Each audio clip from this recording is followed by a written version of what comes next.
morning, all. Good morning. Good to see you all again.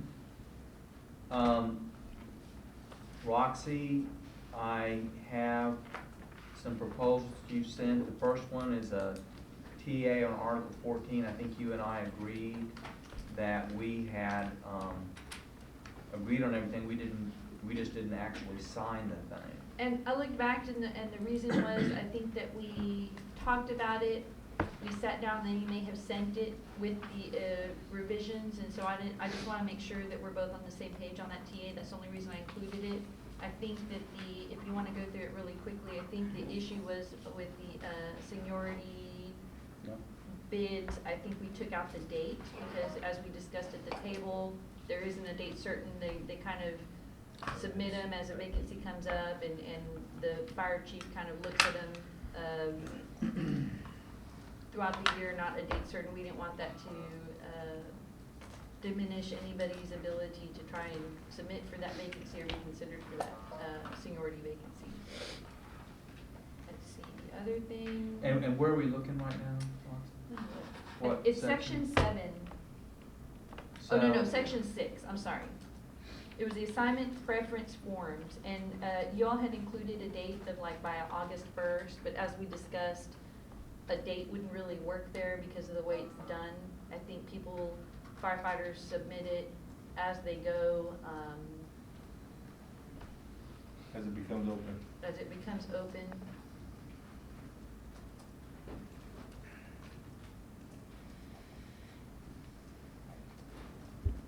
Okay. Yeah. So I think we just took out the dates there.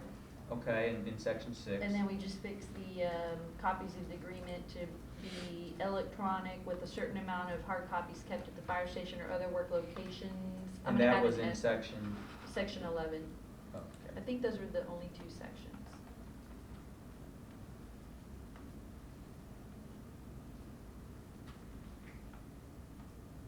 And this is your TA, I haven't changed anything on it. Okay. Yeah. So, okay. so we're just going over that. I just wanna make sure we're on the same page. So what I'll do is, the only thing I'm gonna change is on section 11, it says, second to last sentence, 2 hard copies of agreement will be maintained at each fire station and other work location. I'm gonna add an S for locations.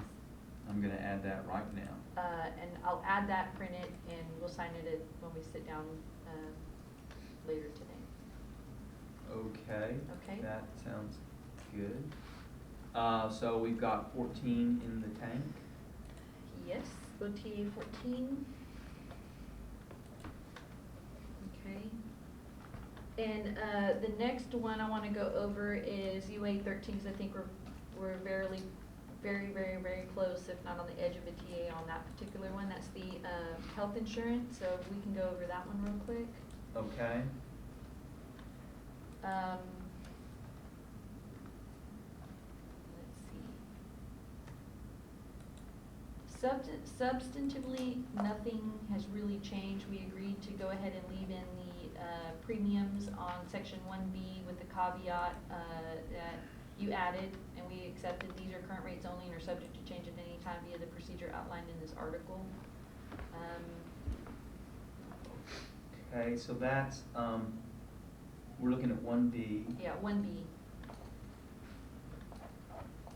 That was your, what was in black was your proposal. We went ahead and accepted that and left that in there with the caveat, because we were just wanted to avoid any kind of misunderstandings. Okay. On page 2, let's see, second to the last paragraph, you see that there's some changes there. What we just did was we agreed to add that we would notify of such changes, and that's the way it ended in the last contract, but we're okay with in advance of the implementation date. I mean, that's what the notification is for. Okay. I deleted, and not because I believe it's out of the contract entirely, but I think it's just duplicative. Upon request by the association, the fire chief will convene a labor management relations committee on one or more occasions to discuss any adverse effects that the changes may cause or have caused for the firefighters, and to receive proposals from the association designed to lessen those adverse effects. I think that this is already clear with what the Labor Relation Management Committee can do. It can be called by either party for as many times, and anybody can submit anything for consideration. So the only reason I took it out was because it was duplicative. So And you- I don't think that I believe that this can be done. Okay. But it's through the Labor Management Committee provision, so. So what you're saying is you've eliminated it from this article, but you think we have the right to do exactly this under the Labor Management Relations Committee section? Yes, and I think when we negotiated the Labor Management Relations Committee provision, we wanted it to be a method and a vehicle of communication and cooperation between the city, the management, and the firefighters in Okay. the association. So yes, I do believe that you have that right already. Okay, very good. And that's our understanding and our intention, so just so it's Okay. clear for the record. Everything else, let's see. Oh, on page 7, at the very top, we just corrected, there was some 2014 dates. I think the 2015 dates would probably be more appropriate when I was talking to the benefits manager.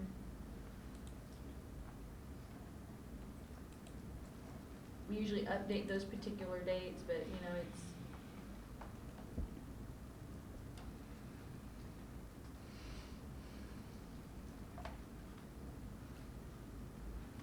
Okay, but you're not making any plan to cut the number of network physicians between now and October 1st, 2015? No, the intention is only to update, make sure that it reflects the current dates, but we Okay. don't have any intention at this, no. Okay, We're not gonna, you know, we don't have any. not gonna suddenly cut them before October and, No. okay.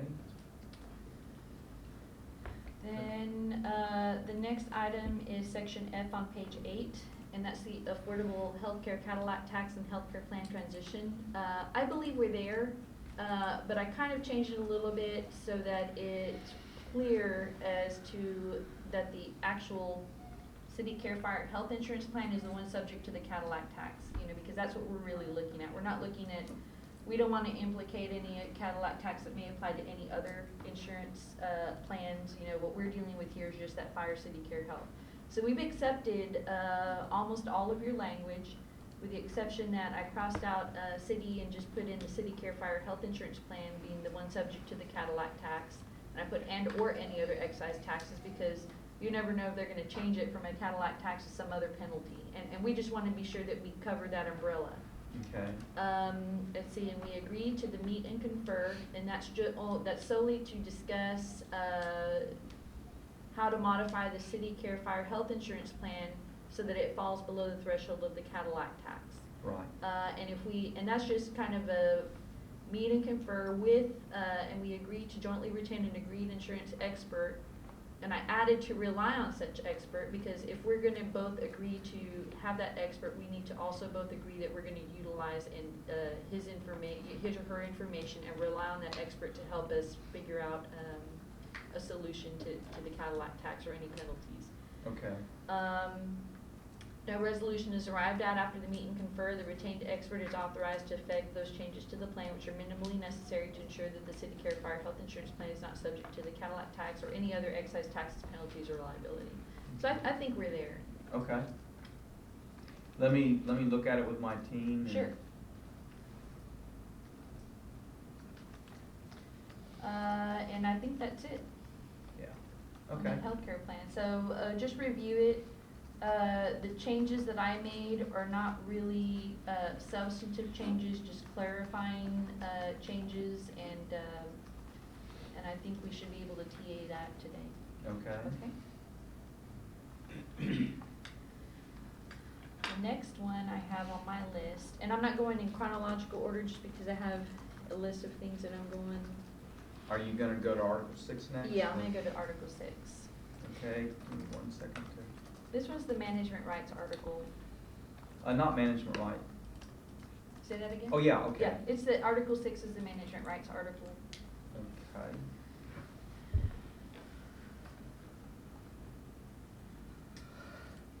Again, I think we're very close on this particular article. I know that you would like to talk about the prevailing rights article in conjunction with this, and I understand that, but in terms of at least kind of narrowing down what we do agree to, I added on the first page that we retain and we do not waive and restrict other than the way it's modified in this agreement.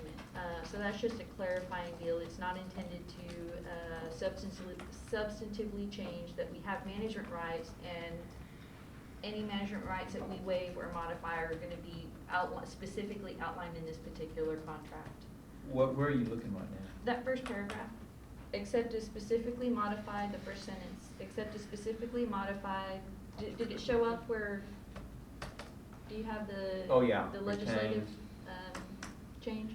And what's the significance to you of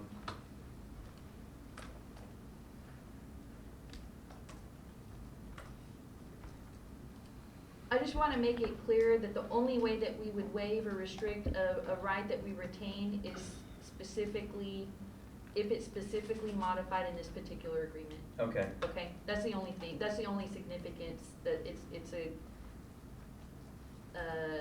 that's the only significance of that addition. okay, I don't believe that it substantively changed it because we already retain those management rights. I think we're all in agreement on that, of course, as applicable and qualified by the law. And then what we do have, we negotiate to modify it specifically with this agreement, so it would be definitively outlined within this agreement. On the second paragraph, I deleted except as qualified by this agreement or applicable law because I believe that that's already clear from the first paragraph. Because the first paragraph basically says that we retain our rights and authority not otherwise abridged, controlled, or qualified by applicable law, and we outline including the U.S. Constitution, U.S. and Texas Constitutions, federal and state statutes, including specifically the civil service, the city charter, local ordinances, and resolutions.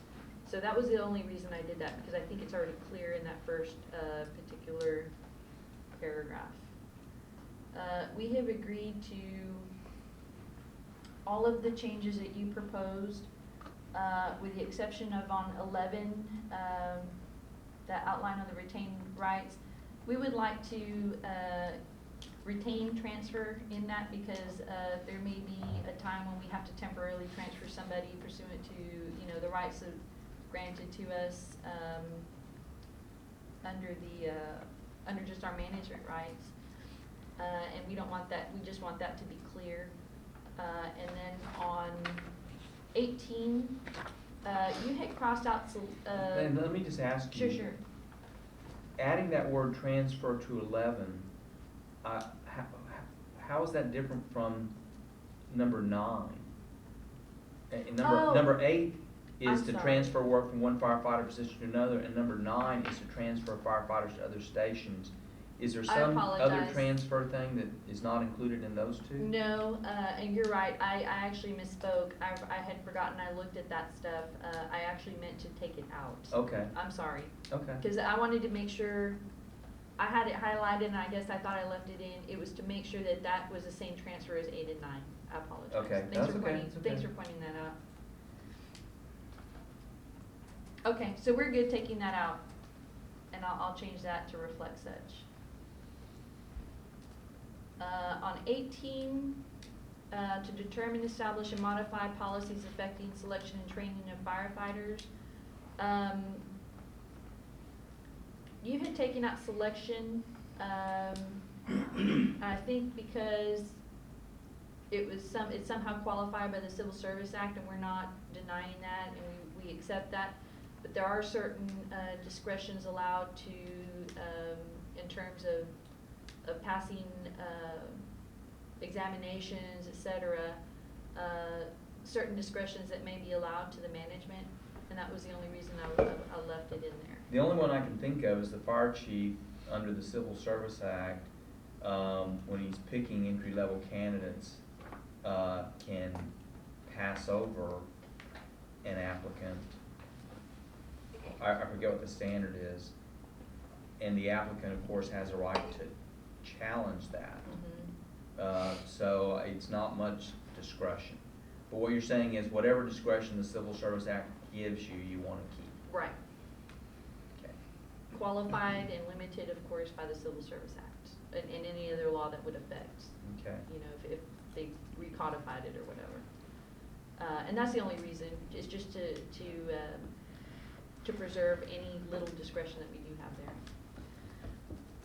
On the last paragraph, I wanna talk a little bit about that because I'm deleting it, that last sentence that you had proposed, because I think it's already clear in that first sentence. Let's go through it. The city's exercise of its retained management rights and authority is not subject to challenge to the grievance procedure or any other forum, except when otherwise in conflict with a specific term of this agreement or applicable law. So what that's basically saying is that anytime that the fire association believes that a specific outlined provision in this contract is being violated by our assertion that we're exercising our management right, that's grievable. And it also says that if there's a law that somehow limits our management rights and you believe that we're violating that, that is grievable too, okay? That doesn't require that you file a lawsuit, and I think that's why we crafted it that way, because that way you have that ability to use the grievance procedure. I think that's what you're saying in that second sentence, and if you're not, then we need to have a little bit more discussion about it, because what you had proposed was, however, the association may challenge whether the city is in fact exercising a retained management right through the grievance procedure, and if the dispute is unresolved in the lower steps of the grievance procedure, may be submitted to an arbitrator for binding determination. And I think the arbitration, the grievance procedure already sets forth that requirement. Our understanding, our intention for that first sentence that I'm talking about, that we had proposed, is that we can't always just say, if there's a specific article or provision in the contract that you believe that we're violating, that we have waived or restricted or negotiated at this table, and we say, yeah, you know, our defense is it's a management right, and you say, no, it's not a management right because you've limited or restricted it or modified it in a certain way pursuant to the contract, yes, that is a grievable or arbitrable grievance. You can file that through the grievance procedure. Same thing, what we add is, or applicable law.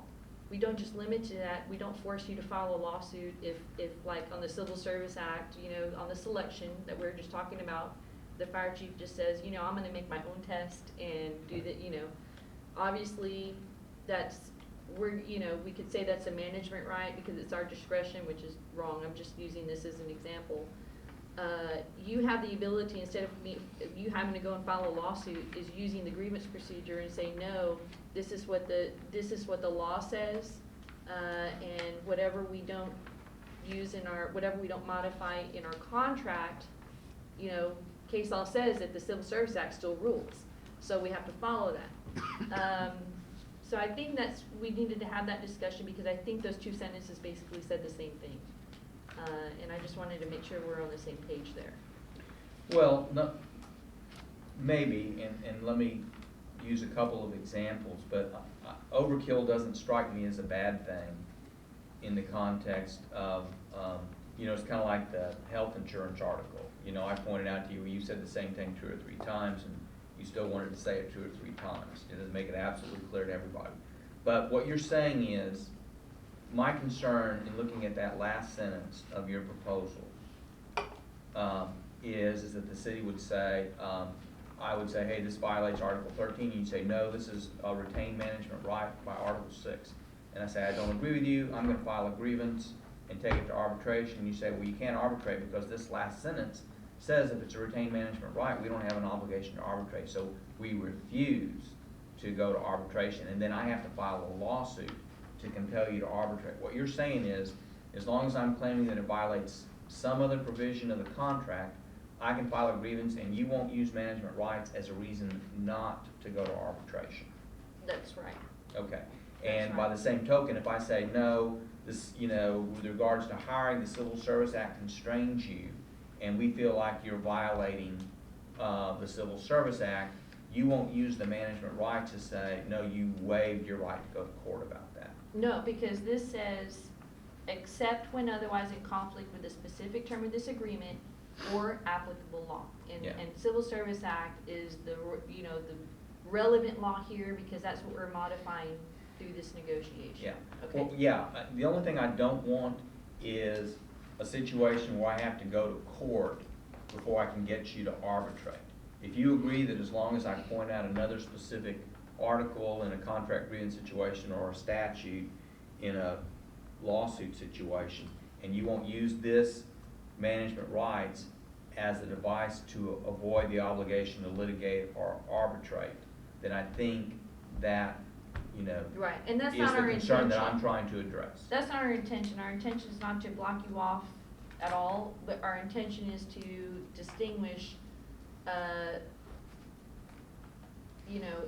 the problem, when there's a management right problem, if we can identify a statute that limits it or restricts it, or a contract provision, that is subject to the grievance procedure, and that's Right. what we intend, that's what that sentence is saying. Yeah, and where I see management rights used usually is as a sort of an affirmative defense to a challenge that you violate, and it's not used as a means to avoid having to arbitrate the grievance. And you're saying your intent is not to use it to avoid having to arbitrate the grievance when I'm pointing to another article. That's and right. saying, obviously, you don't agree that you violated the other article, but we let the arbitrator decide that dispute. That's right. If you can point out to an article, we let the arbitrator decide.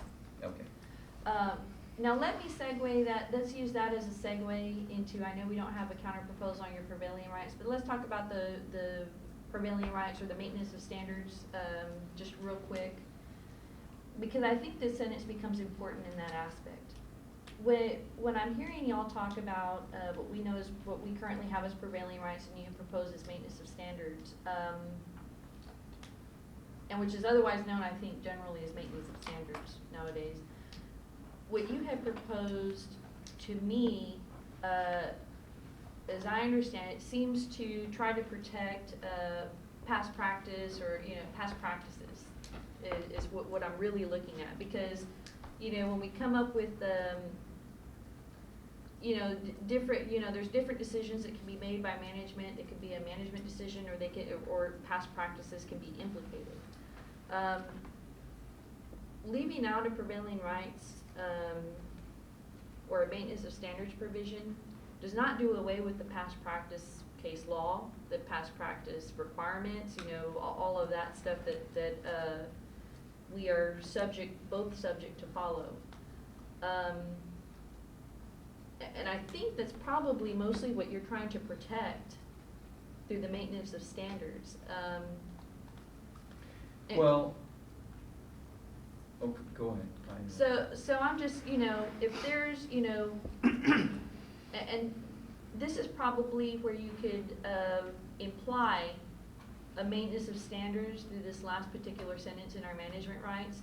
Because if you're alleging a past practice and we've made a management decision that we claim is a management decision, and you claim it violates a past practice, there's case law that you can identify that would be considered applicable law that would make it subject to this grievance procedure. Do you know what I'm saying? I hear you, but without maintenance of standards, given the language that we've already agreed to in the management rights provision, I think that you would greatly weaken our ability to make a past practice argument.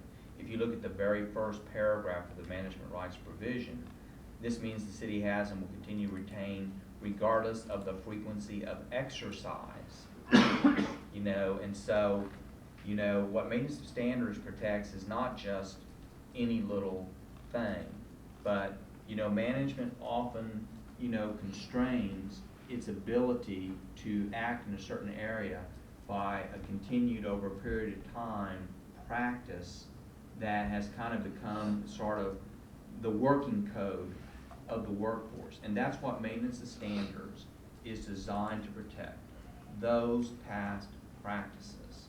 And so, you know, if you take out the maintenance of standards and then you leave that language in, that may mean, you know, you've consistently done something for 25 years. But, well, we didn't constrain it by a specific thing in this contract, so regardless of the fact that we've never exercised our right to do it differently, we now can do that. And that's a major concern. That's why maintenance of standards is in our current contract and is also in your current police contract. And so that's really what we're trying to protect with the maintenance of standards. Now, you know, it doesn't, maintenance of standards isn't a get out of jail free card. You know, you have talked to me several times about agreements in which you could point to a specific provision in the contract and said, hey, the language of the contract governs, even though we admitted in the arbitration we've been doing it this way for a long time. But the contract allowed us to do it different, and so you're right, and you won that. Okay, the arbitrator agreed with you. But in the absence of that specific contract provision, the maintenance of standards would have protected that. Now, maintenance of standards provisions are very important. They can be misused. You know, if you file a maintenance of standards, you know, because the fire chief started parting his hair on the other side of his head, you know, then obviously that's a misuse. And I'm using a ridiculous example to make a point. That's a misuse of the maintenance of standards provision. I think that this whole tension with regards to the continued existence of the maintenance of standards provision is based upon some past history here. And you know, I think that it's going to require an element of trust on the part of the city. What we're asking is, we have, I think, given you a lot of language that you requested with regards to management rights, and what we're asking for in return for that is that you continue to give us the maintenance of standards provision. With the information that I've given you at the bargaining table, I don't think that that should be a major concern to you. I do think that if we're successful, as I hope we will be, in getting a contract here, that we, both sides, can start doing the things we need to do to try and rebuild relationships that may have been frayed, damaged, etc. But throwing the baby out with the bathwater would be such a major departure from our past history that it's a pill that, frankly, we can't swallow. Okay. Well, and I want you to understand, we're not throwing the baby out with the bathwater. First, I think I want, from your perspective, from the perspective of the association, I want to know so that I can explain to my team and my client how maintenance of standards differs from past practices. And then secondly, we're not throwing the baby out with the bathwater, because obviously past practices is established by applicable case law, which we're all required to follow, and that's where the standards that establishes past practice are set through that law. We're not saying, no, those don't apply to us, they don't, you know, that's why we're saying, when we say, if you allege that we're violating applicable law in our exercise of management rights, then that is or can go through the grievance procedure. You know, Roxy, I think that if we don't have a maintenance of standards provision, given the language that we're, you know, proposing to agree to in management rights, I do think that you have greatly weakened our ability to argue past practices. I think that you have, because, you know, we can say past practice, you know, 25 years, and you'll say, well, is there a specific provision in the contract that protects it? Well, no, there's not. Well, then, you know, the fact that for 25 years we failed to exercise that retained right doesn't mean we can't do it now. So your past practice argument loses, and an arbitrator might well agree with you, given the bargaining history that we're creating here. That's why maintenance of standards is essential to us to protect those past practices. Again, you know, maintenance of standards should be used to protect substantial practices that, you know, negatively affect firefighters and impinge upon things that they've come to rely upon. You know, it's it shouldn't be used for everything. And it's very difficult to define precisely at the bargaining table where that dividing line is. But, you know, as you said, there's a whole body of case law out there about past practice that pertains to the parties, and that body of case law is what you use to interpret the import of the maintenance of standards provision.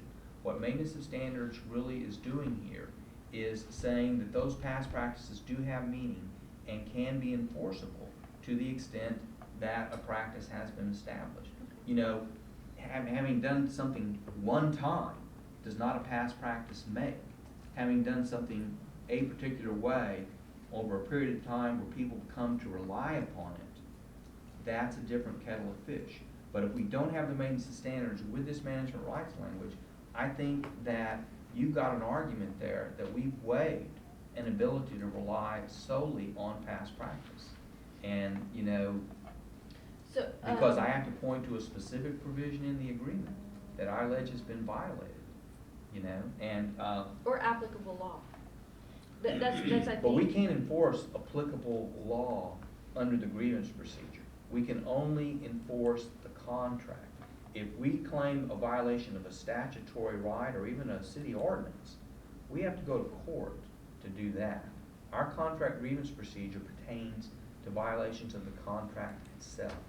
And, you know, you got in here, you know, you used the term a couple of times, point to a specific provision of this agreement. Without maintenance of standards, I don't care if the past practice has been going on for 50 years. I can't point to a specific provision of the agreement that protects that past practice, ergo, retain management right, regardless of frequency of exercise. And, you know, I may well lose. And so, you're talking about a major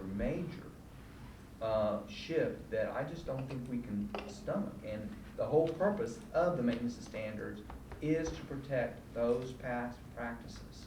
You know, they are substantial parts of the working relationship, and it is my hope that before we take any maintenance of standards grievance to arbitration, that there would be a discussion, you know, either in the context of the grievance procedure or even using the LMR committee and try and work these things out. You know, maintenance of standards grievances should rarely go all the way to arbitration, and they don't. I mean, even here, where you've had a number of them filed, I don't think but one or two maybe has actually gone to arbitration. And, you know, if we're lucky and we do our job, maybe some of the pending grievances we can resolve, you know, in the context of these negotiations. So, you know, we're talking about turning a new page in our relationship, but at the same time, you know, we have to have the ability to protect past practices, and without maintenance of standards, I don't see how we get there if we were to agree to this management rights provision. So is it fair to help us on our side understand what maintenance of standard means to you? Is it fair to say that maintenance of standards equals past practices? I think that, yes. Okay. I think that I would qualify that only say it substantially equals past practice. You know, again, you're doing something one time or two times does not a practice make, does not a standard create, okay? Doing something over a substantial period of time such that people come to rely on it, that does a practice create. Maintenance of standards then does protect that practice. And, you know, if there is a reason that, a compelling management reasons that despite the fact that we've always done it this way, we need to change it, then I would hope the parties could come together either in the context of an LMR meeting or the grievance procedure itself and work out those differences and work out agreed changes. But to simply, you know, relinquish our ability to have a seat at the table in those situations is very disturbing. And, you know, if you look not at the last couple of years, but at the last 40 years that you've had a maintenance standards provision, I think that you'll see that it has not been an impediment to the smooth operation of the fire department. You know, the parties have gotten off track a little bit. Yeah, I think But- the last several years were the ones that, and I think this discussion is good for both parties. It needs to be had because of the history that we have experienced. Right. And, you know, I think there has been misunderstandings garnered on both sides because of the use of prevailing rights at mostly every grievance. Even where there's a specific contract provision being implicated that you can identify. Sure. So- The example I use is every time, a law may be broken, but you don't prosecute every violation of the law. You have to use prosecutorial discretion. Absolutely. And decide when it's important enough that you need to go ahead and charge a person with a crime and go through that process. By the same token, maintenance of standards is something that, and I'm saying this, my team may kick the heck out of me when I get back in the room, that needs to be judiciously used. It needs to be used to protect important things, okay? And so that when a union does file a maintenance of standards grievance, hey, this is something that they consider important. Let's get our heads together and figure out why. We didn't think we were stepping on toes here, but we obviously they think so. Why is that?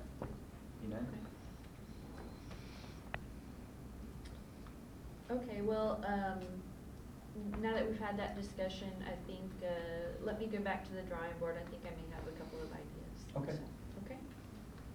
But this is on our management rights, this is what we have on our proposal. Okay. Let's see. The next one is overtime. Let's see. I think the proposal reflects, it reflects going back, let me find it.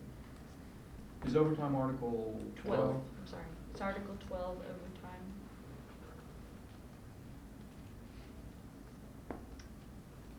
And I think we went back to the language of our last proposal, and we are and we have come a long way from wanting to do the Federal Labor Standards Act, which we call FLOSSA, a lot of people call FLOSSA, the minimum standards. We're agreeing to keep the same formulas, and the only thing that we really want to modify from what was happening in the past is the callback overtime, where when somebody was getting called back, they were automatically getting overtime, whether they had worked the 204 hours or not. We want that.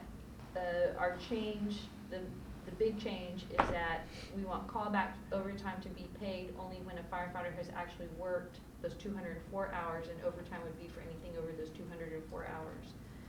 You had asked us to provide you information with regard to what you call what would be the projected savings on this. We had started working on that, but of course that was a different scenario when we were just going with the minimum standards. We had to, once we came back with our counter proposal, as we negotiated through this, we arrived at not messing with the formulas and only dealing with the callback overtime.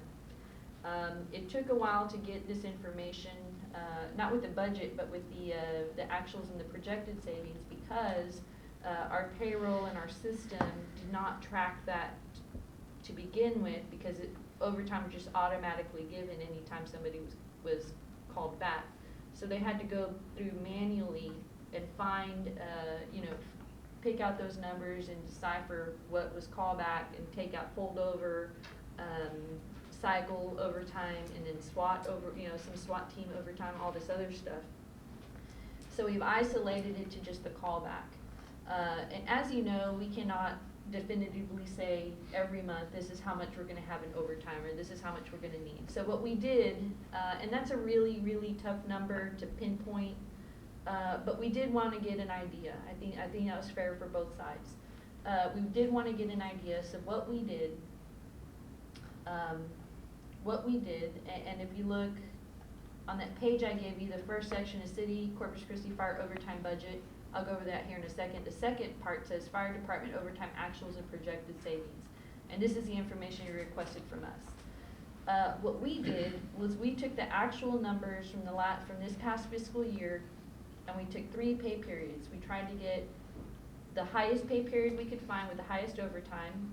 We found the pay period with the lowest overtime, and then we found a pay period with a mid-range, or midpoint, okay? To try and arrive at a logically and reasonably at some sort of average that we could look at. So we identified payroll, pay period ending on May 3rd, 2015, pay period ending in February 22 of 2015, and pay period ending in December 14th of 2014.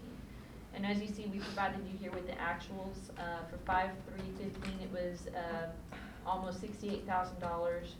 February 22nd on 2015, it was about $36,000. And in December 14, it was about $15,000. So the average of those totals was approximately $40,000. What we did with that then is multiply it. That would be the average actuals of what the callback overtime had cost us.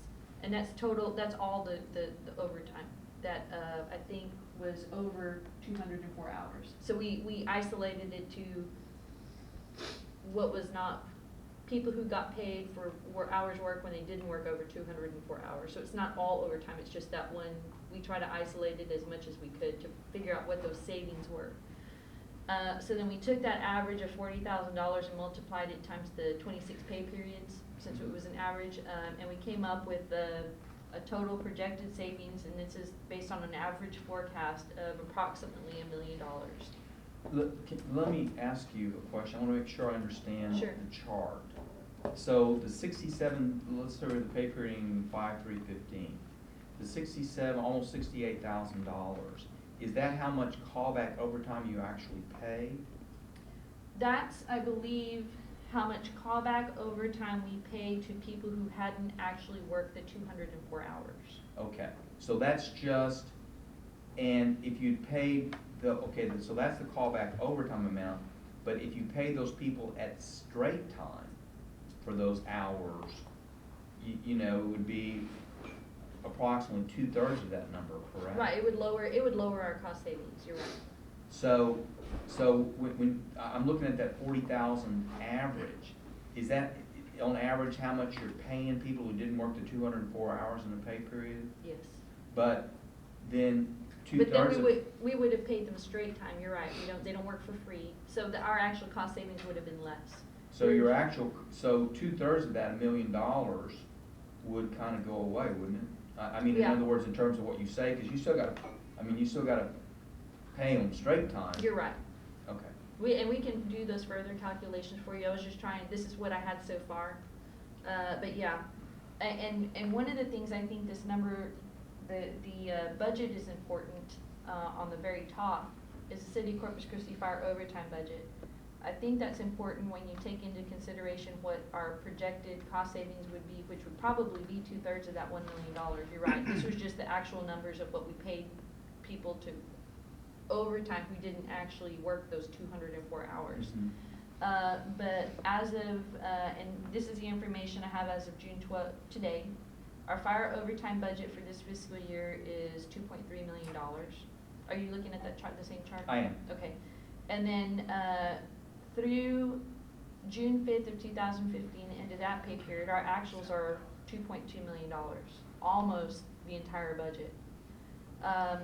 Based on our on the budget department using the highs and the lows of the overtime usage, the range that the estimated projected range they used using the standard accounting procedures and budgetary procedures they used to forecast this stuff is anywhere between $3.3 to $3.7 million.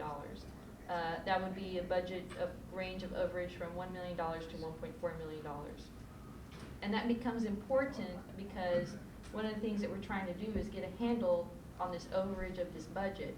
And any cost savings that we would have on that callback overtime would actually be covered and be eaten up by that budget overage. And that's what we're trying to, that's one of the things that we're also trying to address. But aren't you also addressing that with the fact that you just hired a class and you're training and you're going to have another 40 people? Yes. And don't you think that will substantially lessen the amount of callback overtime you currently have? Yes, that will, and that would also, I mean, I wonder to some extent if you're just not trying to fix what's a temporary problem no, caused by staffing shortages. no, well, if you look at the overtime budget, that's actually budgeted is excessively high to begin with. It's $2.3 million, for a year. That equals approximately $90,000 every 2 weeks for a pay period. So that is exceptionally high. So we're not just putting a Band-Aid on a problem, we're trying to progressively, fix a problem because that money could be better used somewhere else, especially we have full staffing and, you know, when we're, you know, with full staffing and trying to go through the academies and things of that nature. So it's kind of a rung on the ladder. It's definitely not a Band-Aid, but we're just trying to make our money count, get value for the money that we do have out there. I know, but, and I know that you're aware of this, but I want to point out that the proposal that you're making is to get a handle on the overtime budget by paying firefighters less than they currently are making to work those overtime hours. And that's what we call balancing our budget on the backs of our workers. Well, You know, I mean, I understand that you're doing other things, that you're trying to hire people, and that's gonna lessen the problem. But when you pay people, I mean, I'm gonna go back and do the math here, using your own charts. But, I mean, if I find that my firefighters, you know, are earning, you know, a couple $1,000s less a year because of a loss of overtime, and that's not offset, you know, by the pay raises being offered, then what you're actually doing is saying, I want you to work the same amount of time for less money. actually, no, because a lot of that overtime is not really overtime to begin with. Overtime is working over those 204 hours. A lot of the overtime being paid right now, you have, some of those firefighters have not worked over those 204 hours. So that's what we're trying to do, is to make it equitable, for the city and the firefighters. We're not denying that if you're gonna work overtime, you're entitled to overtime, but you need to be entitled to overtime when you work over those 204 hours for actually working. I gotta push back on that, because, you know, what you're doing is you're treating the FLSA as the law that governs here. The FLSA is a floor, okay, below which you can't sink. But you can and have for a number of years provided an overtime benefit that is above the FLSA. As the Buddha says, be here now. You know, it's you know, what you're saying is, well, the law requires me to pay you $10 an hour, and for several years I've been paying you $12 an hour. Well, I'm gonna start just doing what the law requires and just pay you $10 an hour, but that's no real loss to you, because I'm still doing what the law requires. Well, no, it is. It's a loss to them, because they were making 12 and now they're making 10. And so, you know, you can call it, I'm just complying with the law, and well, they were getting paid more than we had to pay them. But the thing is that people make family budgets, you know, based on what they're earning.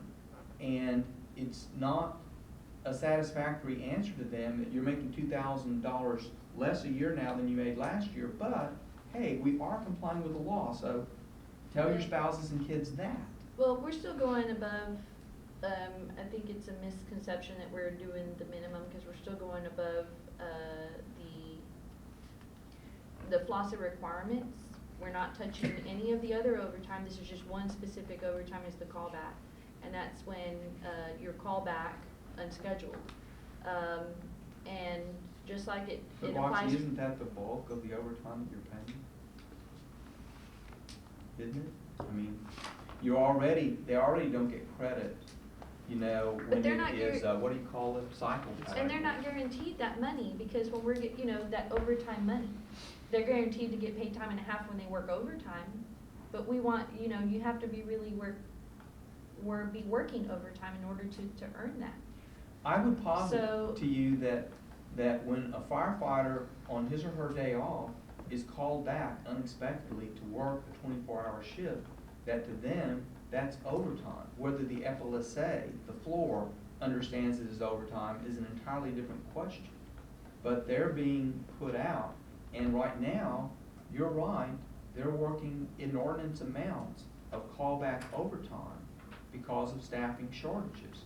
Well, and We're- they're we're- gonna be and we're losing not that talking money, staffing. and they're gonna, like you said, that overtime should substantially go down, over a period of time with staffing. And you know, So firefighters, I that- think, that's I think they can accept that, okay, well, I'm getting less, but I'm working less. I understand that. It's when you say, I'm getting less, I'm working the same and I'm getting less. That's when they have trouble. And what you're saying is, if despite our attempts to add additional staffing, the overtime, situation doesn't improve, I can still correct that overtime problem by paying my firefighters less, by taking advantage of this out It's that only the paying FLSA them gives me. overtime when they actually are working overtime. You keep saying that, but, that depends on how you define the word overtime. Are you defining it the way the FLSA floor defines it, or are you defining it the way that people generally understand it? I'm working hours outside my regular schedule. And I think most people understand that as hours outside my regular schedule, and certainly under the contract, that's the way you've been doing it for a number of years. I think if you talk to anybody that works anywhere else, overtime, they're not entitled to get time and a half until they've met that hour threshold.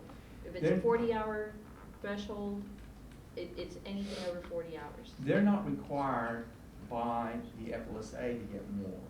But I will tell you that many employers in America pay overtime in situations that the FLSA does not require it. It just depends on an employer by employer basis. Yes, it's true that under the FLSA, you're not required to pay until hours actually work.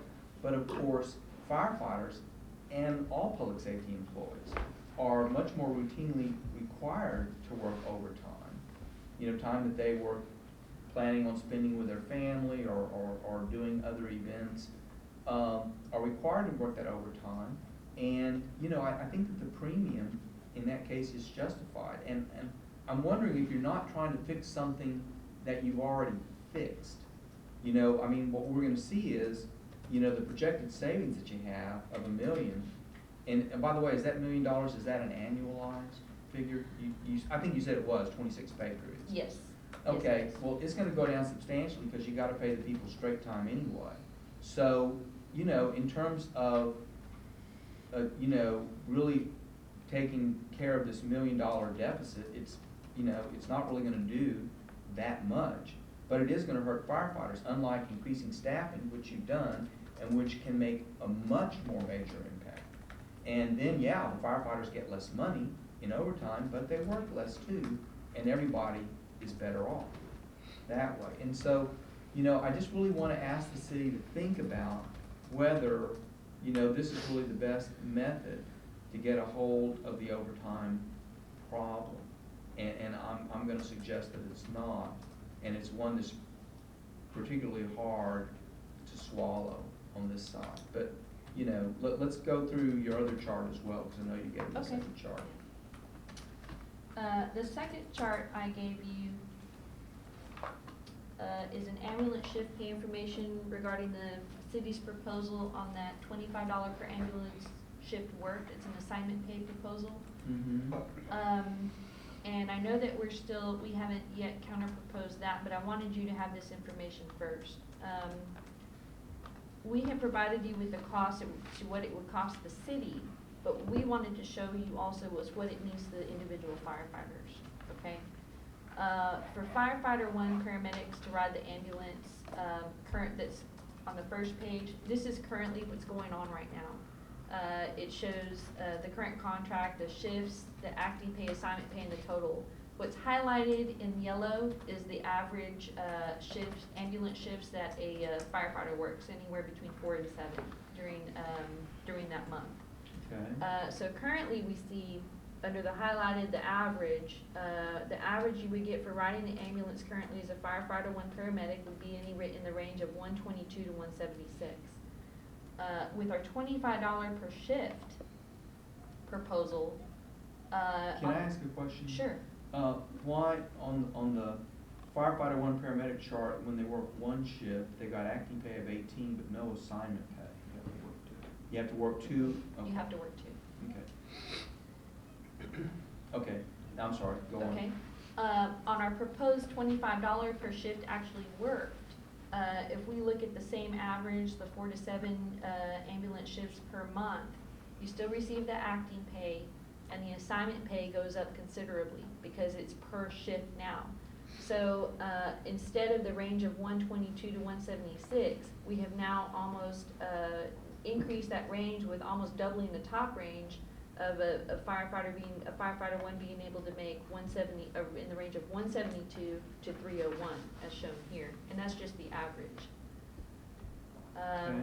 For a firefighter 2 paramedic assigned to the EMS, of course they don't get the acting pay because they're firefighter 2 paramedics, but they currently receive $50 per month assignment pay to the ambulance. So it would take, the average again is 4 to 7 shifts per month. It takes the firefighter 2 EMS 2 shifts to equal their current assignment pay of $50. Each additional shift on the ambulance increases by that $25 per shift. So instead of just getting a straight $50 per month, on average, a firefighter is going to be working 4 to 7 shifts per month. It increases that from a range of $100 to $175.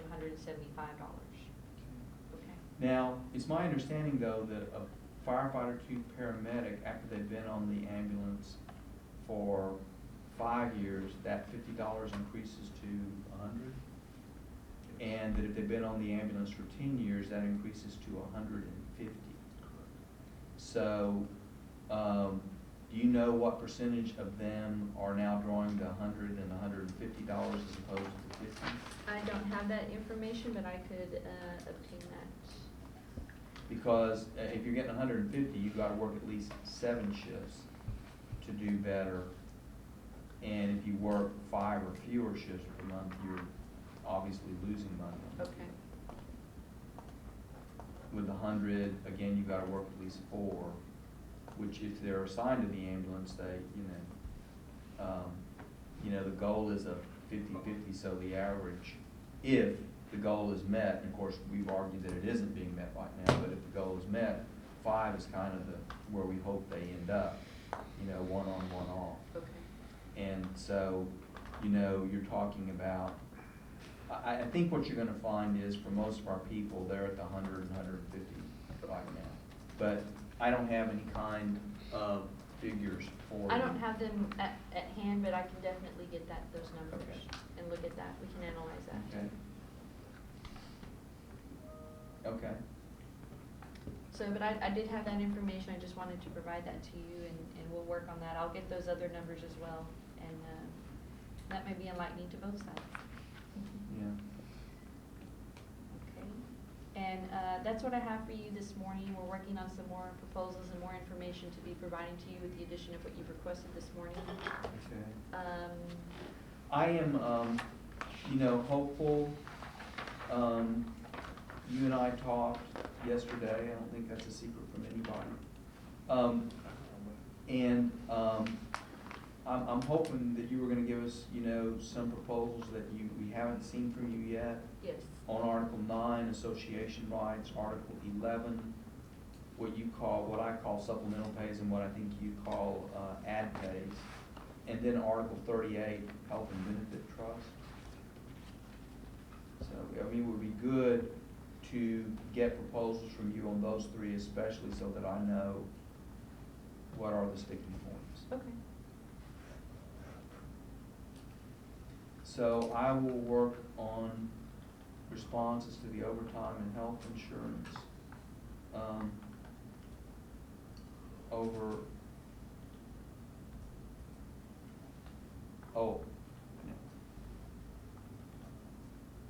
I can't see what you're pointing at, Johnny. You got 3 things. You got it.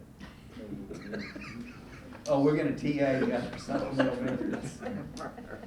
I wasn't talking about your head, man. When Johnny points at something, it could be any one of about 5 things. So we're gonna work on the overtime pay, the health insurance, and the other supplemental benefits. Okay. Which I think we're I there on think the the other health supplemental insurance, benefits. yeah, and the supplemental benefits. Okay. Okay. Very good, and we're hoping to get back together at 2 o'clock this afternoon? Yeah, I'm trying to aim for 2 o'clock. so. Okay, very good, thank Okay, you. Thank you.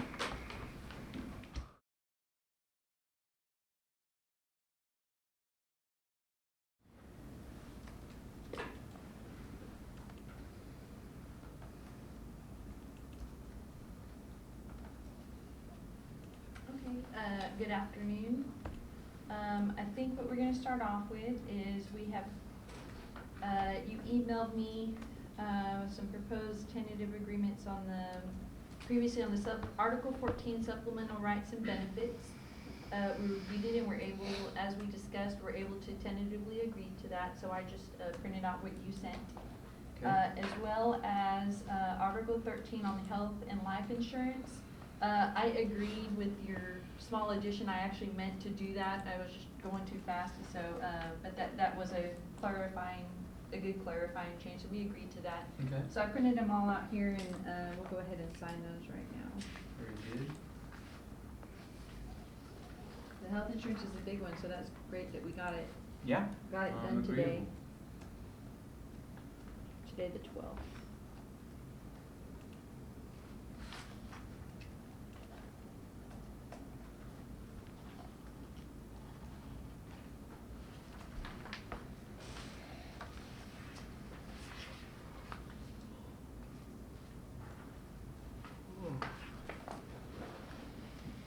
Here, I know you probably have a pen, I got one. Okay.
And let's give our copies to Carlos. Yes, sir.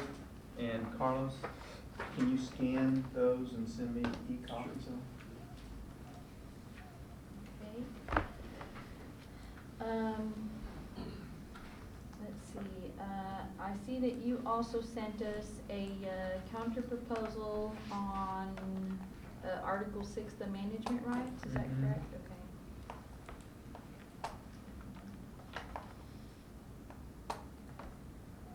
Okay, I just wanted to go through a couple, let me just make sure I got the corrected one.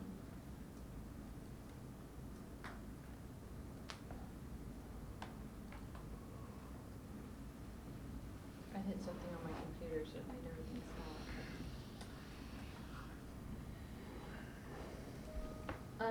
I just wanted to discuss, the deletion of that transfer on 11, and that's merely because it was, covered on 8 and 9. And 8 and 9 covered to transfer work from one firefighter position to another, and number 9 to transfer firefighters to other stations.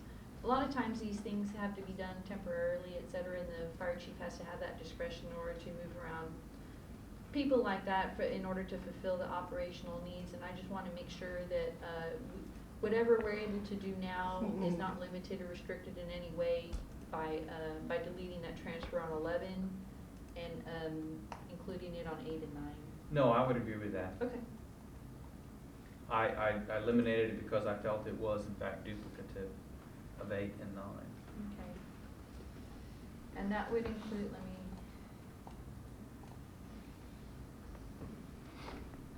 and that would, those transfers would include, even a transfer from a 40-hour position to a field and vice versa if necessary, or, pursuant to all the Mhm. limitations that we Sure. have to follow, et cetera. Right.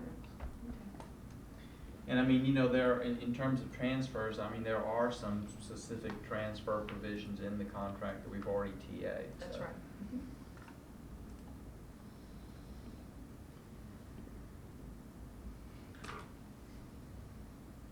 Okay, and then, on the end of that one sentence, you put, however, the city will not refuse to arbitrate a grievance claiming violation of a specific provision of this agreement. I'm just, you know, Roxy. I agree with that, yeah, Okay. go ahead and explain what you were. I And I just. think that's what the first sentence says anyway, I understand what you're doing, but a grievance, that's specifically what the grievance procedure is for Right. contract interpretation. And so if you're claiming a specific provision of the agreement, then, you know, we would have a very hard time to, you know, asserting that it's non-arbitrable, you know, pursuant to the grievance procedure. So,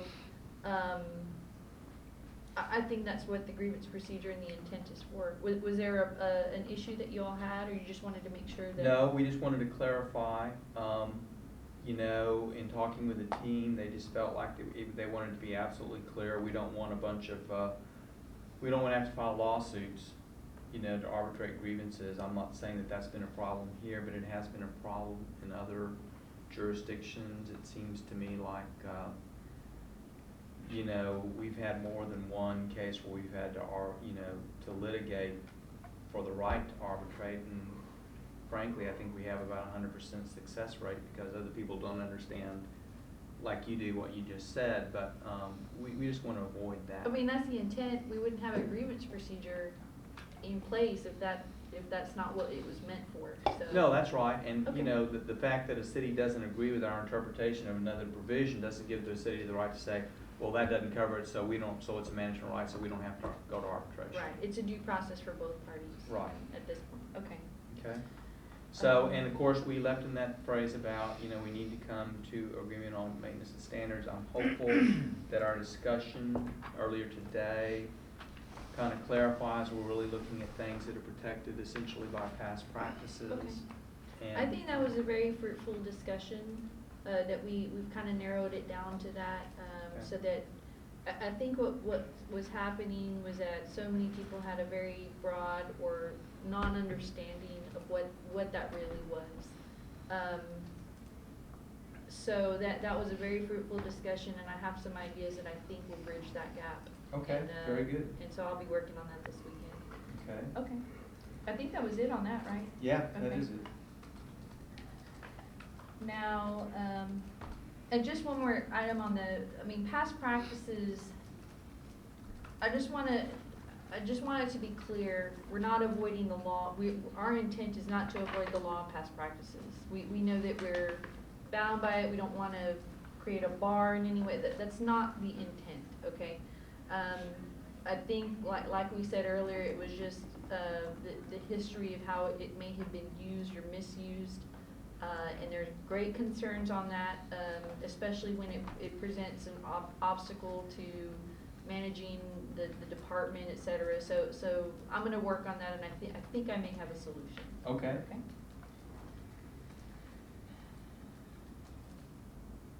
And then we went ahead and sent you, and we're still working on a couple of other, I have a lot of stuff in the works. I'm just trying to get you what I can as soon as I can finalize Okay. them. We have submitted to you a counter proposal on Article 9, the association rights. We worked off your initial proposal because we hadn't submitted a counter proposal to that. On Section 1, all of that is, to me, maintains status quo. But on Section C, we had an issue come up with and the only reason it even popped up and came to my attention was because we actually had to use Section C recently with a special assessment. There were some misinterpretations with the way, it was unclear. I understood what the intent was on the $50 per special assessment, but some people who were actually doing the administrative work were questioning whether it was $50 per person, per special assessment per person. And I understood that would be too expensive, and that wouldn't, that just Yeah. wouldn't make sense. we want you to take out $45 per person, okay, and we'll charge you 50. That's right, or $5 you know, so anyway, so I just wanted to have a little bit of conversation about that, in that, another issue that came up was what I did, since there was a special assessment, I asked them, when we get public information requests, we have a worksheet that's used in order to put a value to the labor, which is the hours, and then the overhead cost, which is like 25% or a percentage of that, and come up with a number. I said, to just give me an idea, because I don't know when this $50 was negotiated, and it may have been, a long time ago. And I know with this most recent special assessments, excuse me, I'm not before a court, right, special exceptions, but that special assessment, that a lot of it had to be done manually, and for each individual firefighter. So what I asked them to do, is to go ahead and document, how much it was going to cost them. And I do have that worksheet, and I can provide it to you. I can PDF it and email it to you, and it came out to about Yeah. $177 and some cents. Okay. So the $50 administrative fee doesn't really cover that, because of course we've got, wages have gone up, administrative costs have gone up, and I don't remember when, I don't know when that $50 was done. So what I'm proposing is that, if it's something simple, it may not be that much, but that we be reimbursed for the actual administrative cost per the requested special assessments, and utilize that worksheet that we use, for, public information requests. It's kind of confusing, on what the, for its actual administrative costs, because to the extent that you're using personnel that are on duty and being paid, and it doesn't require you to authorize overtime so that they can get their regular work done, it seems like in one sense there is no actual personnel cost. And I tend to think of administrative costs as, more like other types of things. But I guess it's my question, when we talk about actual administrative costs, are we talking about, their payroll costs, even if it doesn't require them to work any additional hours than they were normally scheduled to work? Yeah, and yes, and let me tell you why. Because this is a special assessment that doesn't benefit the city, it benefits the union. And we're kind of consolidating it and giving it to the union, we're processing it for them. It's not really anything that would benefit the city per se. And we do, they do go out of their way, and our payroll is already, they have a lot of things to do, monthly, daily, etc. So when they have to do things manually, such as this, that are out of the ordinary, and that for the benefit, it's for the benefit of the union, that's why we're just asking for actual costs. They're not unreasonable. They didn't say it took days and days, even though they did it manually, they figured out a way to do it very efficiently, and so I think they only charged about 4 hours. I'd be happy to provide you with the, Yeah, that'd be they right. charge 4 hours, and then the regular rate for the administrative overhead on that is, for, secretaries, all that other stuff, I think is about 25%. So I'd be happy to PDF that and email it to you here in a second. Okay, yeah. But that's the reason, because the other way would be for the union just to go to the union members and have them come and donate it into their trust or whatever, their account or whatever. We're kind of processing that for them, and making it kind of, because we kind of already have that ability to do it, but it requires additional man hours that we wouldn't normally have to expend. Okay, yeah, if you'll send me that sheet, and let me talk to my team and get an idea from them. Okay.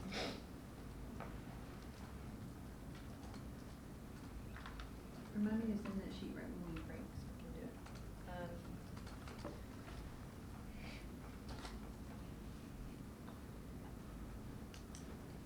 Then, let's see. On letter E, I just clarified it a little bit. It's not really substantive, but I added authorized sums and special assessments, just to make it clear, because it's referred to as special assessments in the paragraphs above. the city was not liable for damages allegedly caused to the association members or other person by failure to deduct authorized sums for any reason. But we also extended that non-liability to if, you know, because we're relying on the union to give us the authorization cards. If we get one and we deduct accidentally because it was some, you know, it kind of got mixed in there, we don't want to have to be liable for that. Of course, we would reimburse, you know, if it wasn't authorized, we'd have to definitely reimburse it, but we don't want to be liable any further than that.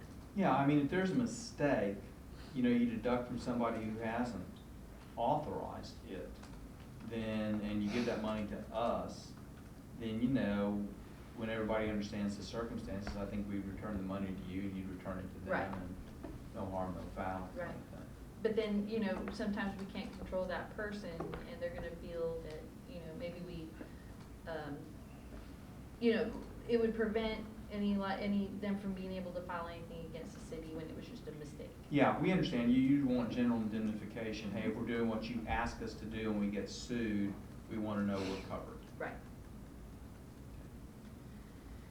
On section 2, the president's time off, we left the notification the same, but we added this because it has been, there's been a deficit that we have figured out that was happening. It says the city shall continue to pay all salary and benefits that the association is entitled to receive. Now, we deleted that, and we added, if the association president chooses to be relieved of duty, each firefighter will donate an amount of personal leave that will fully cover the total compensation the association president is entitled to receive, including all salary and benefits, which will continue to be paid by the city. That amount will be determined upon the association president's notification to be relieved of duty. Now let me talk a little bit about that. One of the things that happens when an association president chooses to be relieved of duty is that the city doesn't receive, they're not working for the city. The city doesn't receive their work. Even though we're compensating them, we're not really receiving anything in return. They're doing all full-time association duties. In the old contract, it said that at one time it was negotiated that the firefighters would donate a specific number of personal leave days to offset that that amount. I think there's been confusion as to what that term offset means. Some people think it means, well, the union thinks it means just, you know, kind of partially cover. The city sees it as it should cover all of it. So what we're doing is we're proposing that the PL would be extended to cover that total compensation. I say total compensation because not only do we put monies in the pocket of the association president, we also put monies into TRMS, pay benefits, pay all sorts of other things that he doesn't get, but he gets the benefit of, that cost the city. You're talking about pension and health insurance? Yes. Anything else that you think of? Maybe, I don't know if they do social security, whatever we put money, whatever, there's a formula when we include retirement into the side, whatever, and I can get those specifics for you. Yeah, I do want to know about how much money we're talking about. I want to know, I'd want to know what the city thinks is the approximate amount of, I mean, we know who the president is. Right. What, And the what would be reason- the approximate amount of personal leave that you think the firefighters would need to contribute to Right. cover that cost? And that was We don't the want to buy a next- pig in a poke. No, right, and that was the next issue I was gonna discuss. It's not specifically outlined in our proposal, because potentially in the future, it could be, somebody else could become the president, and it could be either a firefighter 1, it could be a captain, it could be a battalion chief, so their total compensation would obviously be different, and we'd have to recalculate what that number would be. So we'd be happy to provide you with what that would be For Carlos. for Carlos today, what those numbers would look like. Yeah. And actually I was hoping to have that by this afternoon, and unfortunately there's a lot of people on vacation today. Look, let me just say this about that. I mean, I understand the city's initial position, but I wanna ask y'all to think about it a little bit. When you relieve the association president from line duties, and they're doing full-time association work, to the greatest extent, of course, that time does benefit the association, as you have said. But I think that that time also is of benefit to the city. When the association president is attending LMR meetings, or they're making joint presentations with the fire chief, maybe it's for United Way, or Fill the Boot for muscular dystrophy, or other, causes that the city promotes when they're helping to keep, labor peace so that the workforce is more cohesive. I think there is a benefit to the city as well as to the association. And in fact, I know of another jurisdiction right now where, because of extended period and the association president stopped getting that leave and went back to work, it actually created hardship for the city as well, I think, as the association. And so I'm not sure that 100%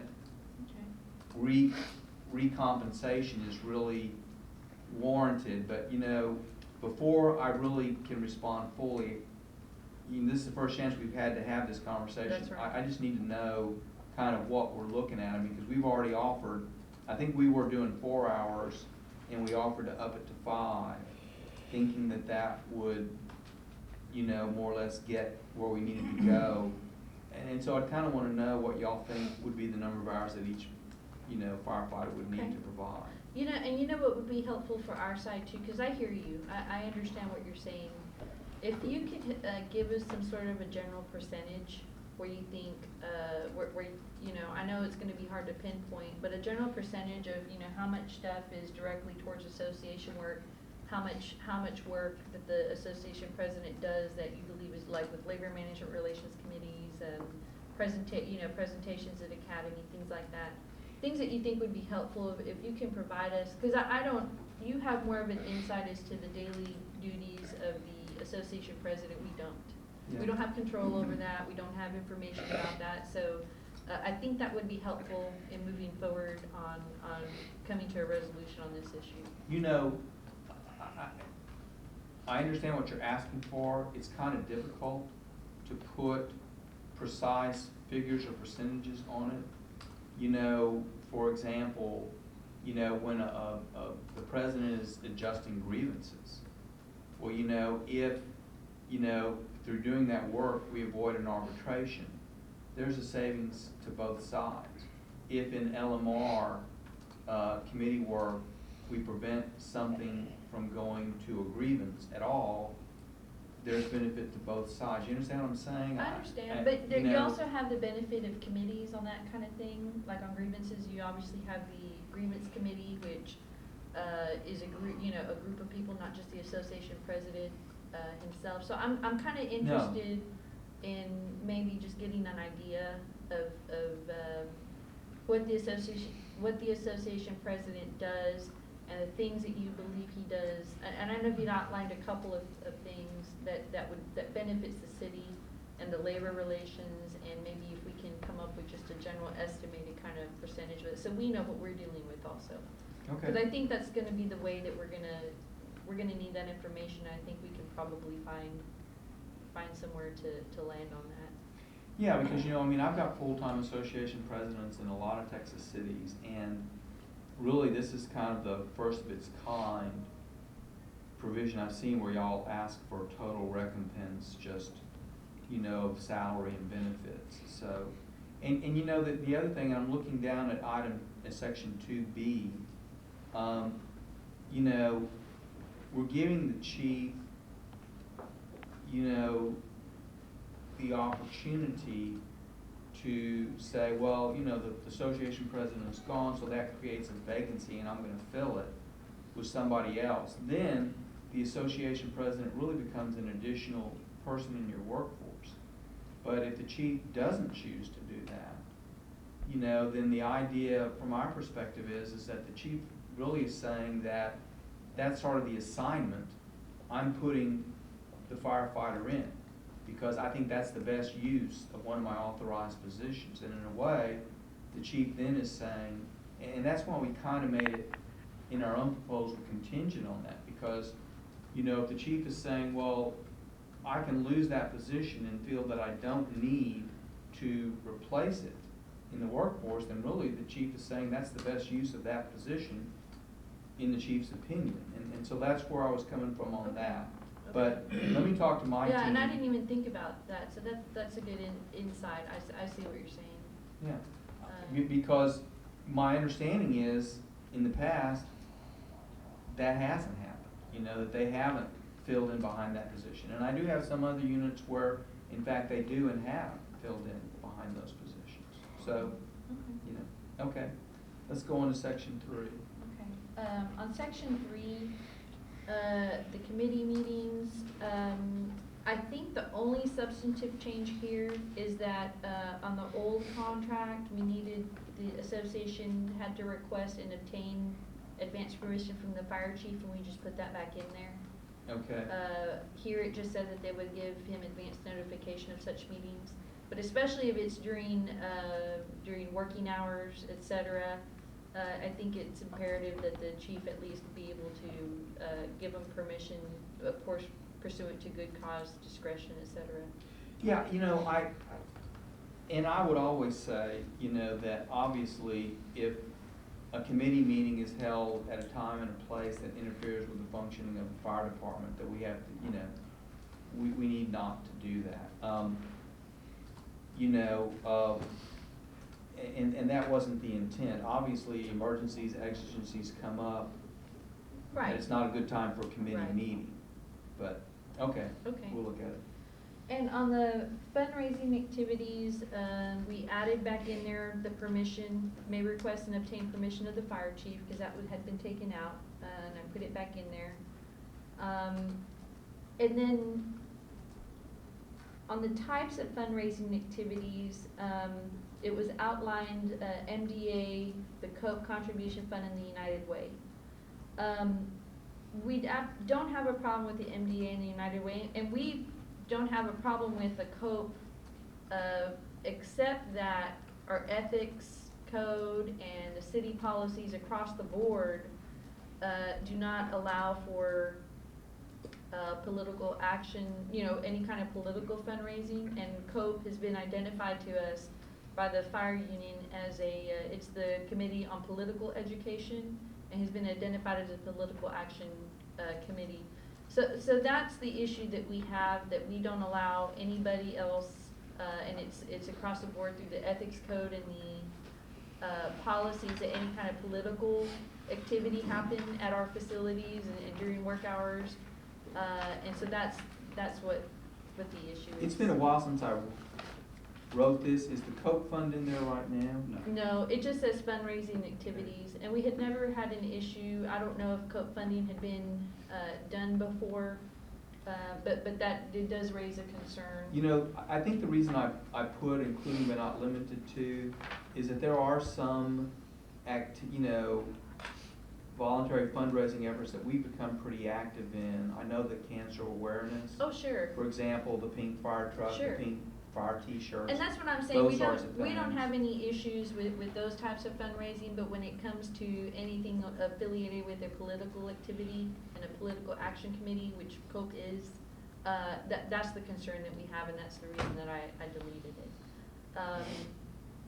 So if we can, you know, basically what we're saying is we don't have any problem with activities for, you know, MDA, United Way, any kind of charity fundraisers, but we do have an issue and a concern, a very big concern, with the political action committee, or, you know, political fundraising. I know that they've been very wanting to be much more active with regards to this fund that has been started, education fund for the children of union attorneys, for example. But, you know, I know that we're going to want to put in there specifically. So. If I'm part of that fund, then yes, we will. And We can TA that right now. welcome to the power of. Yeah. You know, and based on recent experience, maybe a wedding fund for the children. Okay, I understand where you're coming from, and I think we can work on that. Okay.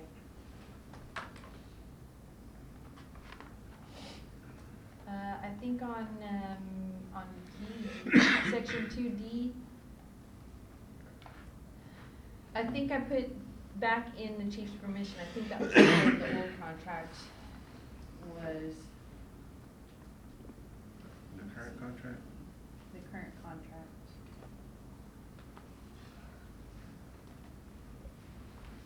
I can't recall, let's see. Oh, cause this is for when you don't use the paid shifts for the actual state or national conventions, and it would be used for attendance of seminars and training sessions. It would have to either, we would like for it, the seminars and training sessions to either be approved or given permission by the fire chief, that they would benefit, benefit both the firefighter and the department. Yeah, and whenever I see like a request for permission, I immediately, my mind goes to which will not be unreasonably withheld sort of thing. Right, that's absolutely right. Yeah, okay. Okay, see that, and then,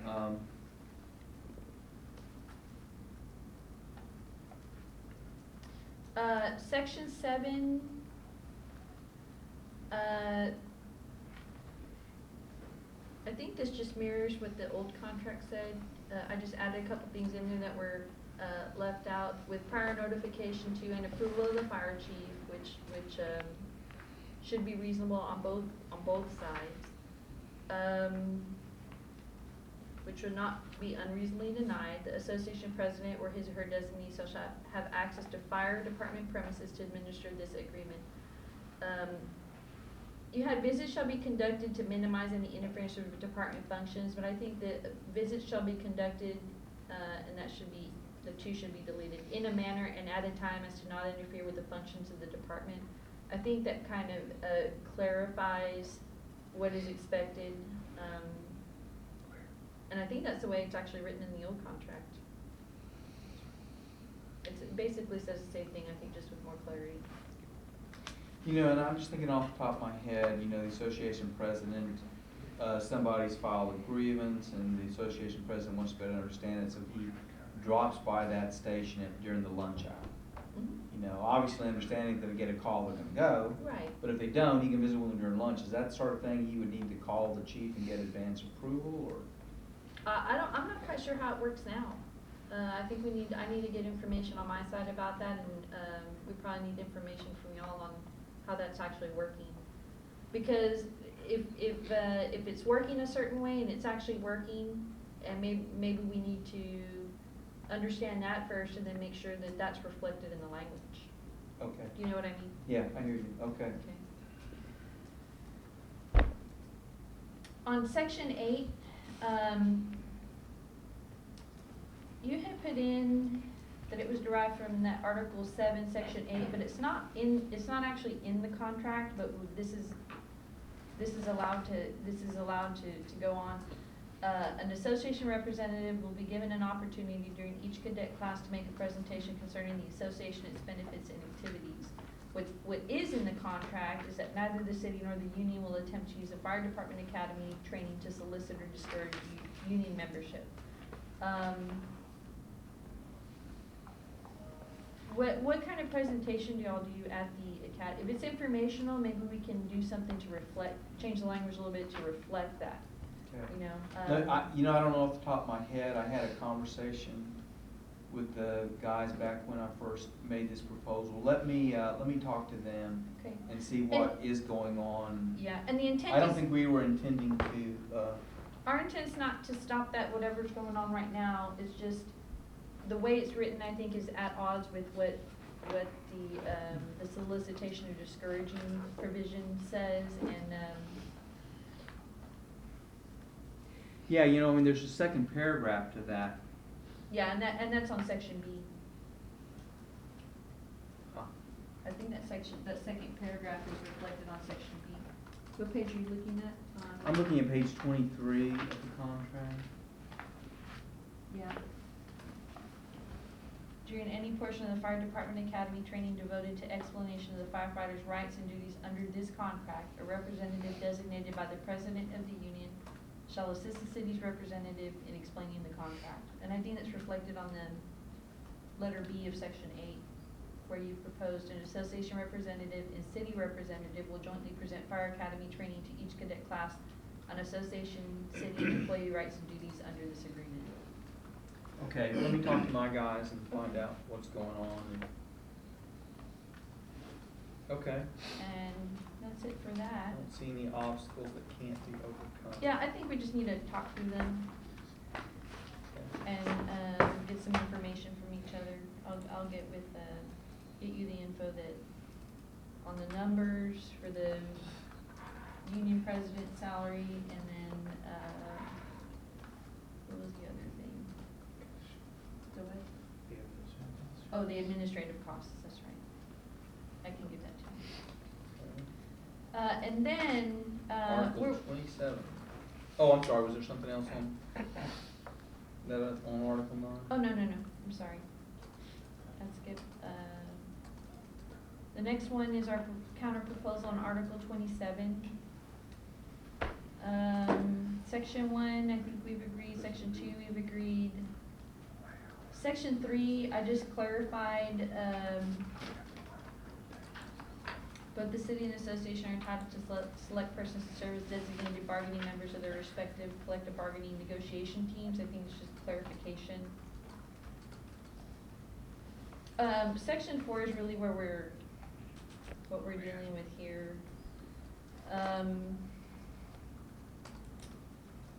The collective bargaining process for the successor agreement, we both agree that it commences the first day of bargaining. But I think you said, and runs through the date the interest arbitration award is issued. I could put in there through the completion of the impasse procedure. And I wanted just to have a little bit of discussion about that, because when we're talking about, for instance, duration and maintaining the status quo, we talked about how the impasse procedure may implicate an appeal in court, and we would, we consider that part of the impasse procedure.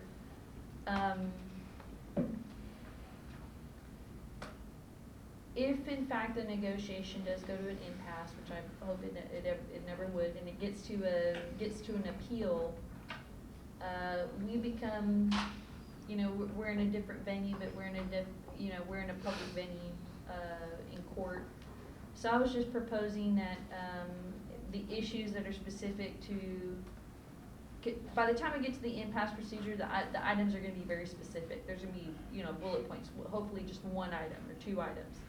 That those items during the duration of the lawsuit not be discussed other than at the courthouse or during mediation or whatever it is that we go through in the court process.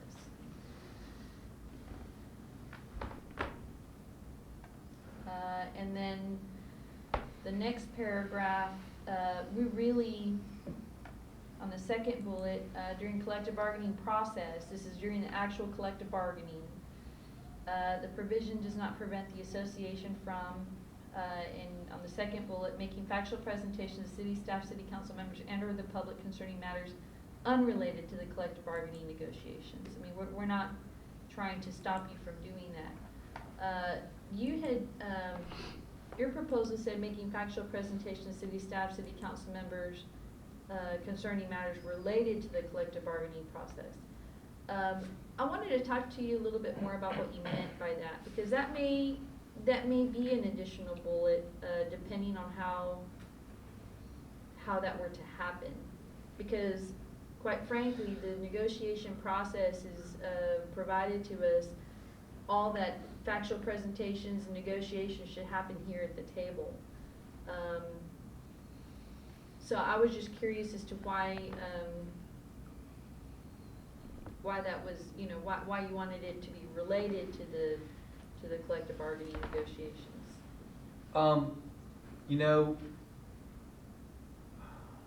This gets us to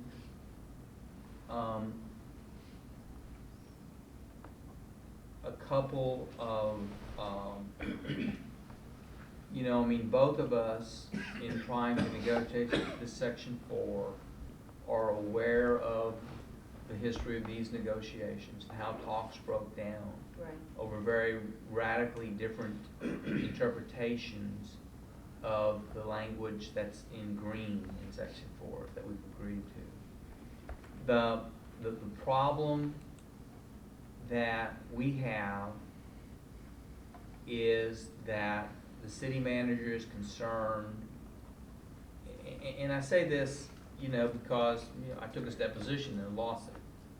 He's concerned that we actually negotiate the contract with council members away from the table. And he didn't want that to happen.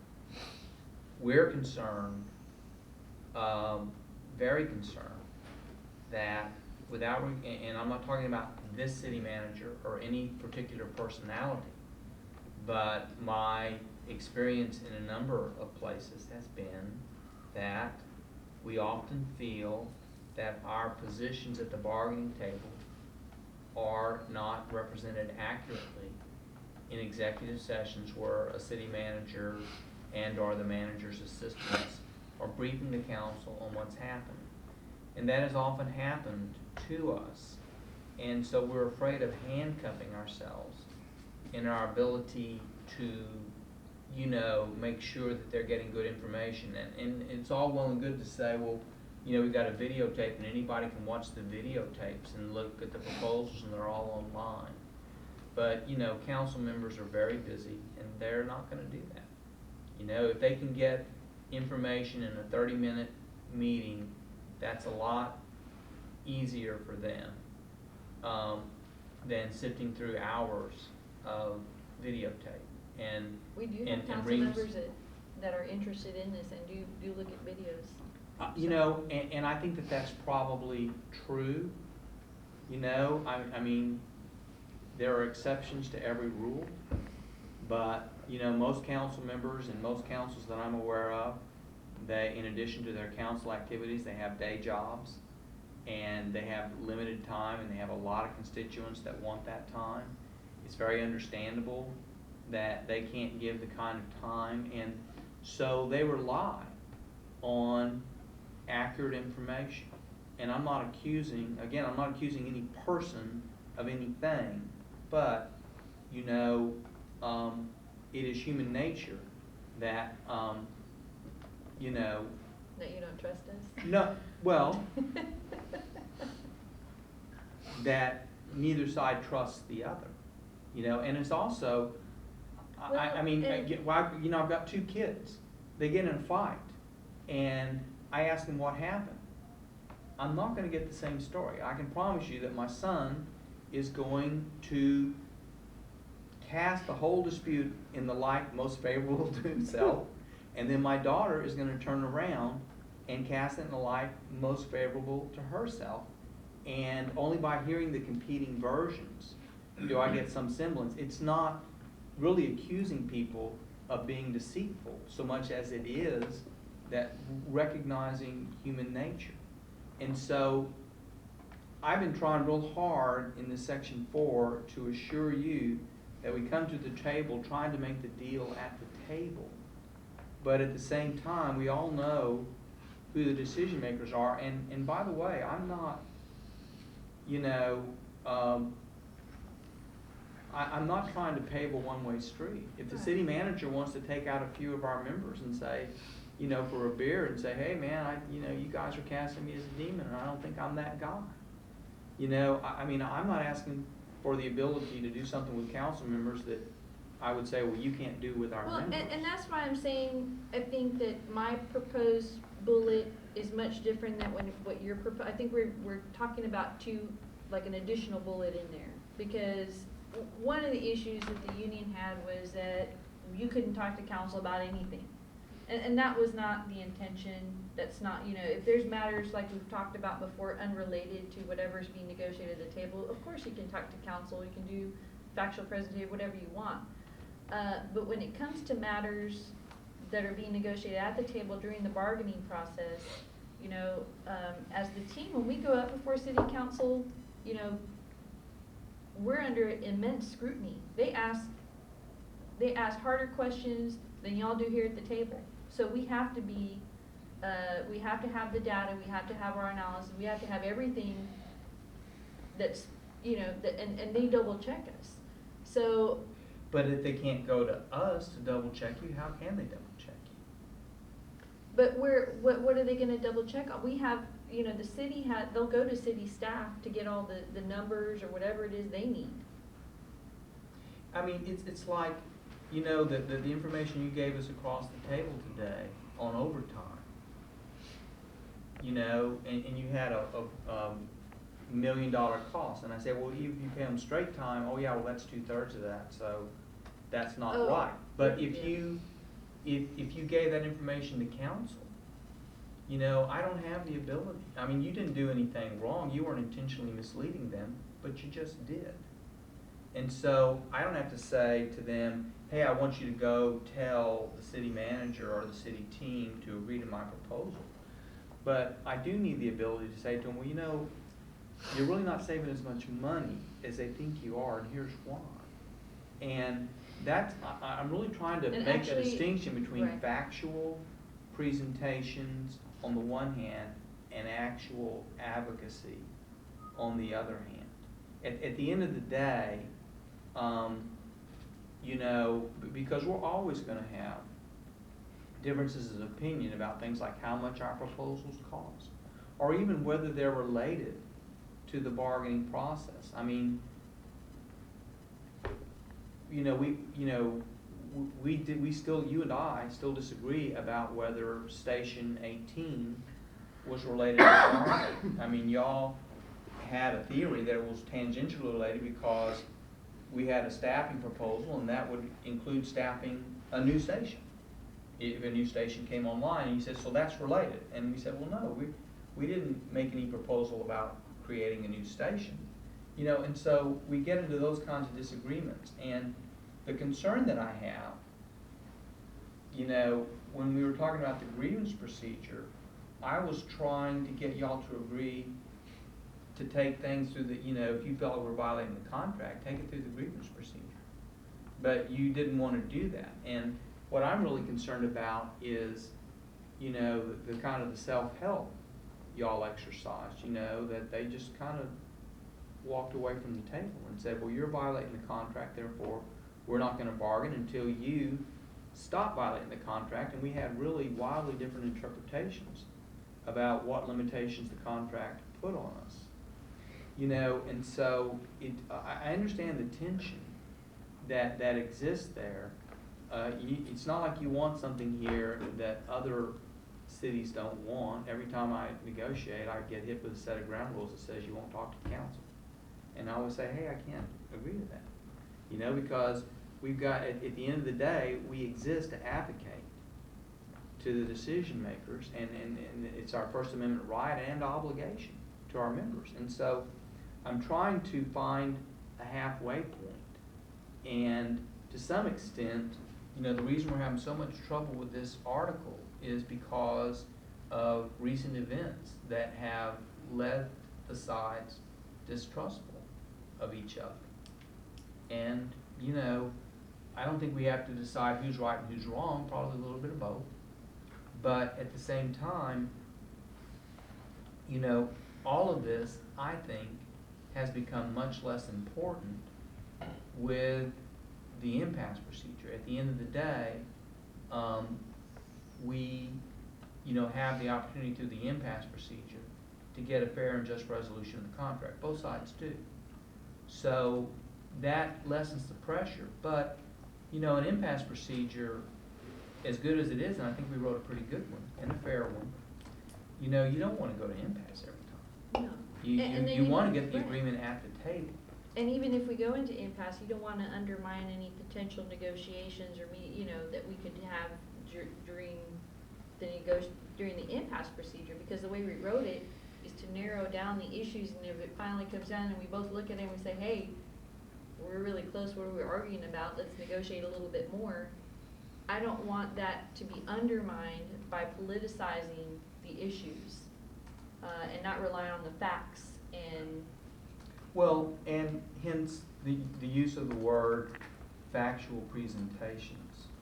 You know, I have been, maybe we need to add another bullet that says we won't Maybe it's a factual. advocate, we'll just, you know, I mean, and, you know, I Now, mean, on the these thinking is that, you know, we go to council members, and I think oftentimes council members come to us, you know, because they want, hey, you know, the city manager says you're being unreasonable, you want 10%, well, no, we've asked for 5, you know, whatever it is.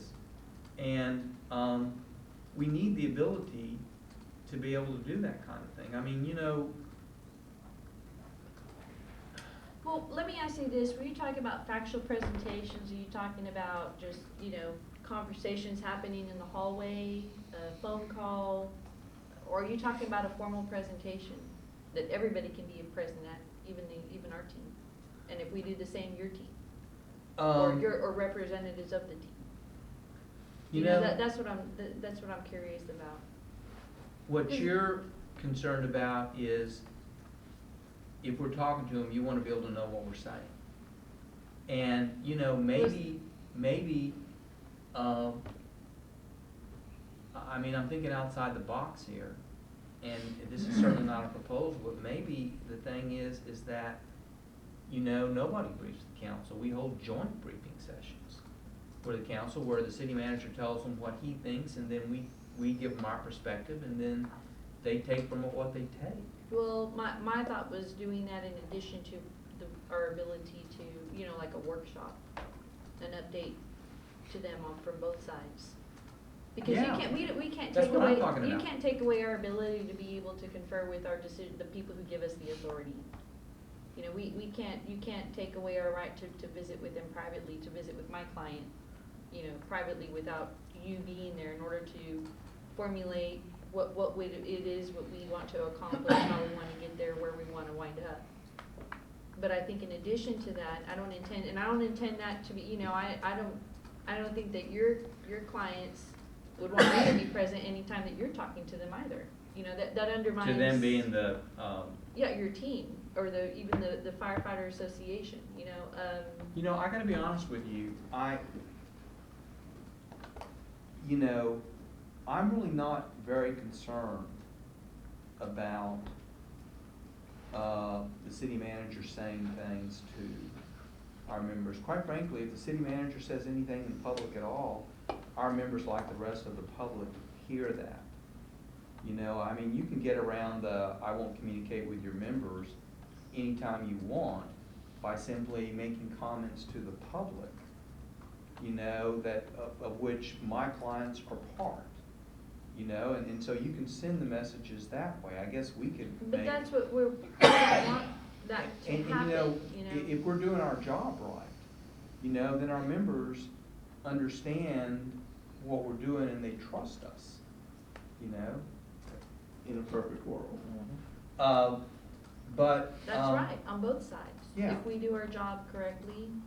Right, but you know, I mean, there's a lot of experience that I have, not just in Corpus, but all over Timbuktu, you know, where things, you know, where things haven't been accurately portrayed, and sometimes it's intentional, sometimes it's misunderstanding, you know, and we need an ability to correct that. But what we're trying to do is trying to avoid being cut off from the ultimate decision makers. And I'm trying to, you know, I haven't had a chance to really look at your proposal yet. Right, and what we're talking about right now is not reflected in this proposal, but I asked about that, maybe it's an additional bullet, because maybe that's something, and I'm just thinking outside the box here too. I haven't talked to my team about it, I don't have authority to do it, but in addition to what we're doing now, maybe like a workshop or just a joint briefing.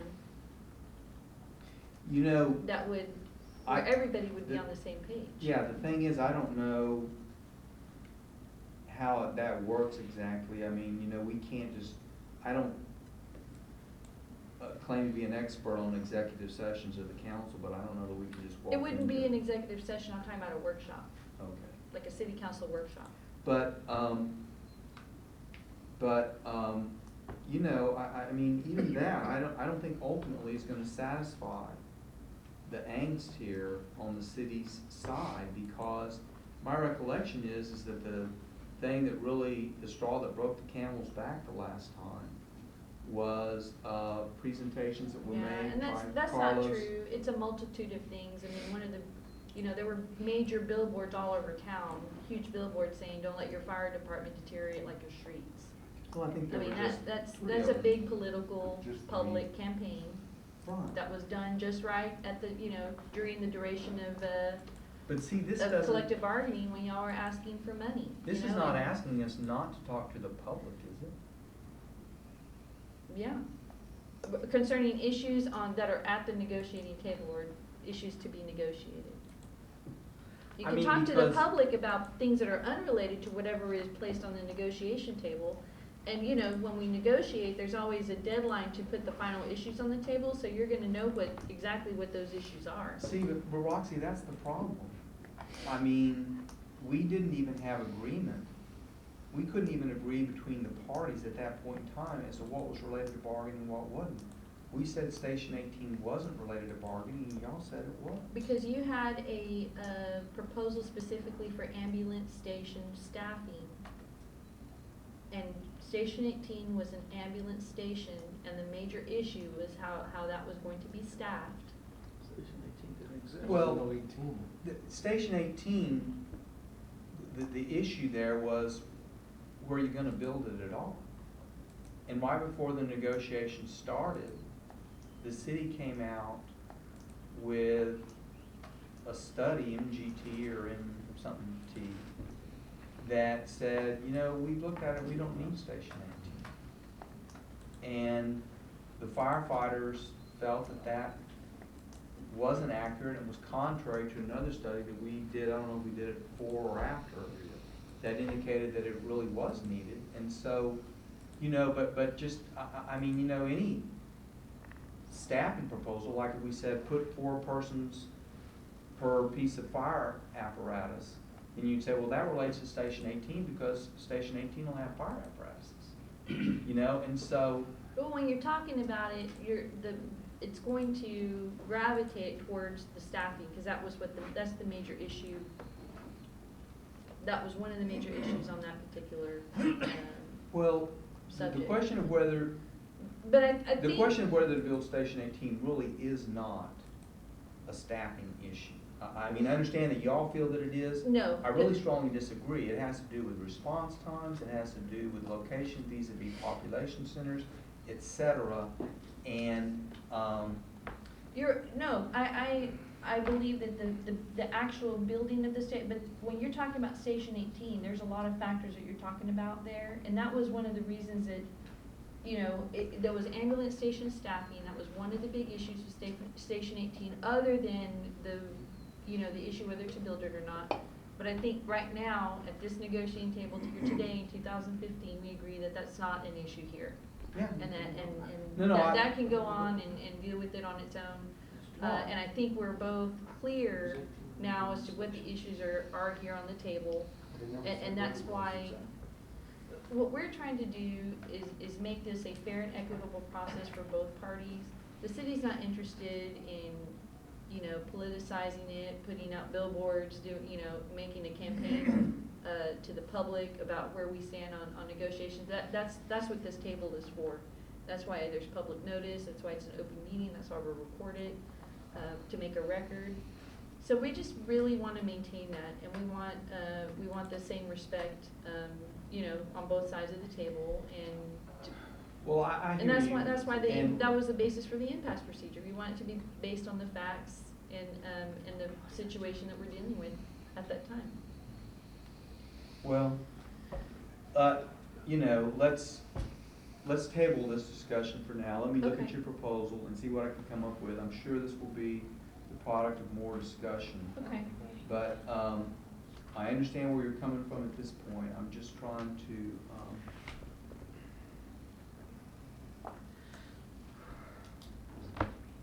I'm just trying to, understand, it's, you know, I really do think that there is a worry on your side that is disproportionate to the impact that we can have. I mean, the city manager always has an ongoing relationship to the council.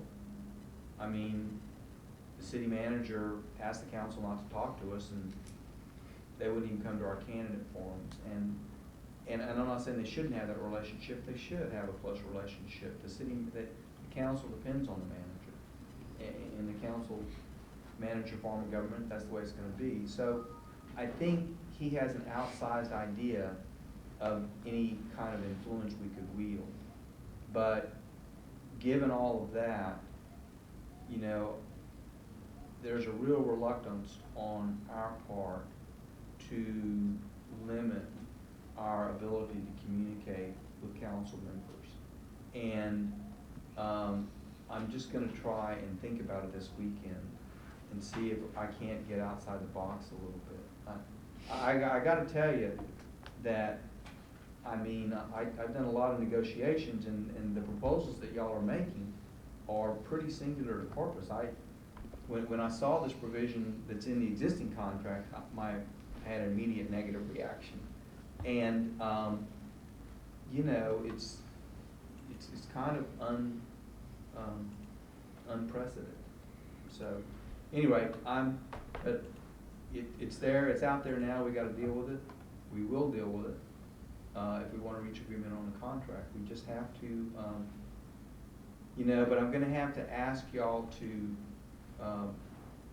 you know, again, trust is in short supply here in Corpus right now. There is some relationship rebuilding that needs to happen.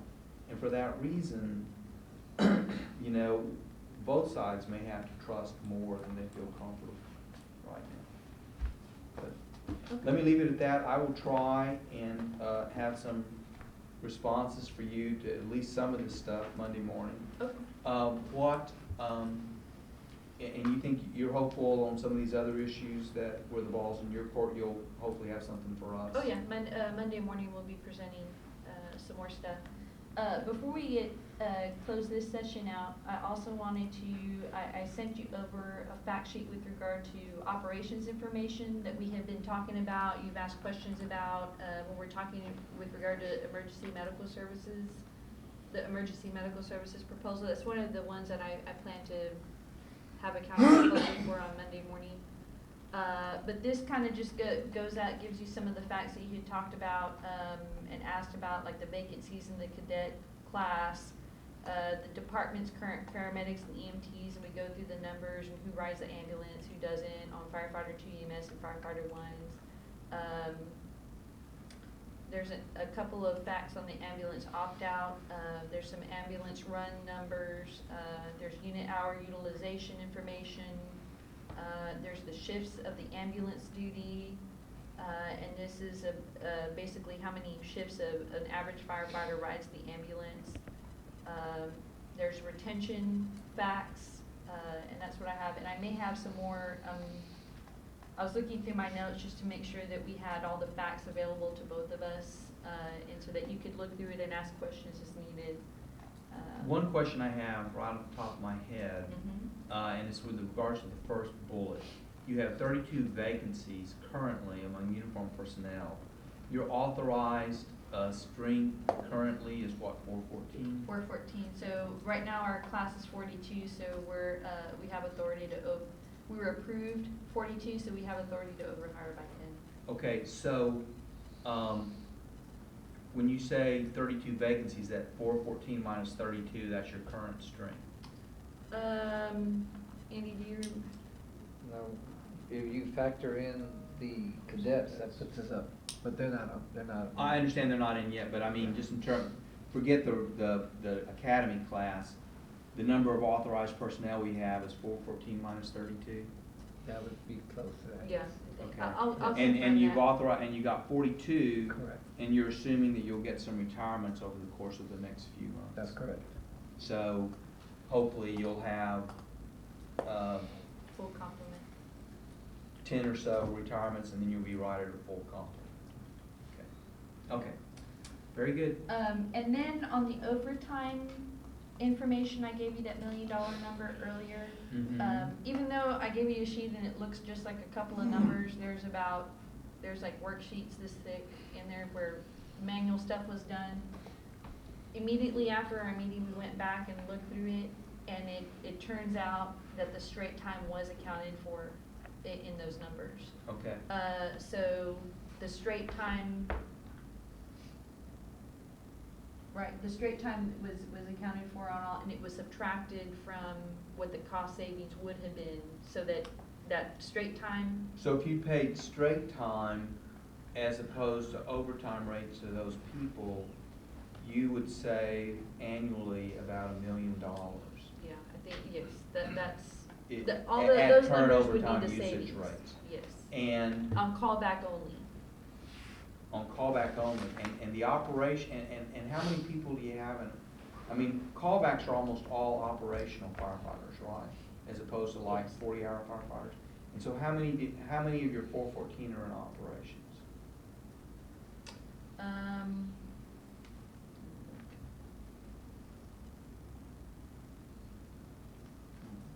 I do not have that number with me, but I can get it. Yeah, if you could. Anybody got a ballpark It's for me? about 300. About- No, A little more than that. More than that. I think you got it. Probably about 330. 320, 330. Let's just say it's 333, Well- because that number works great with my ability to do math.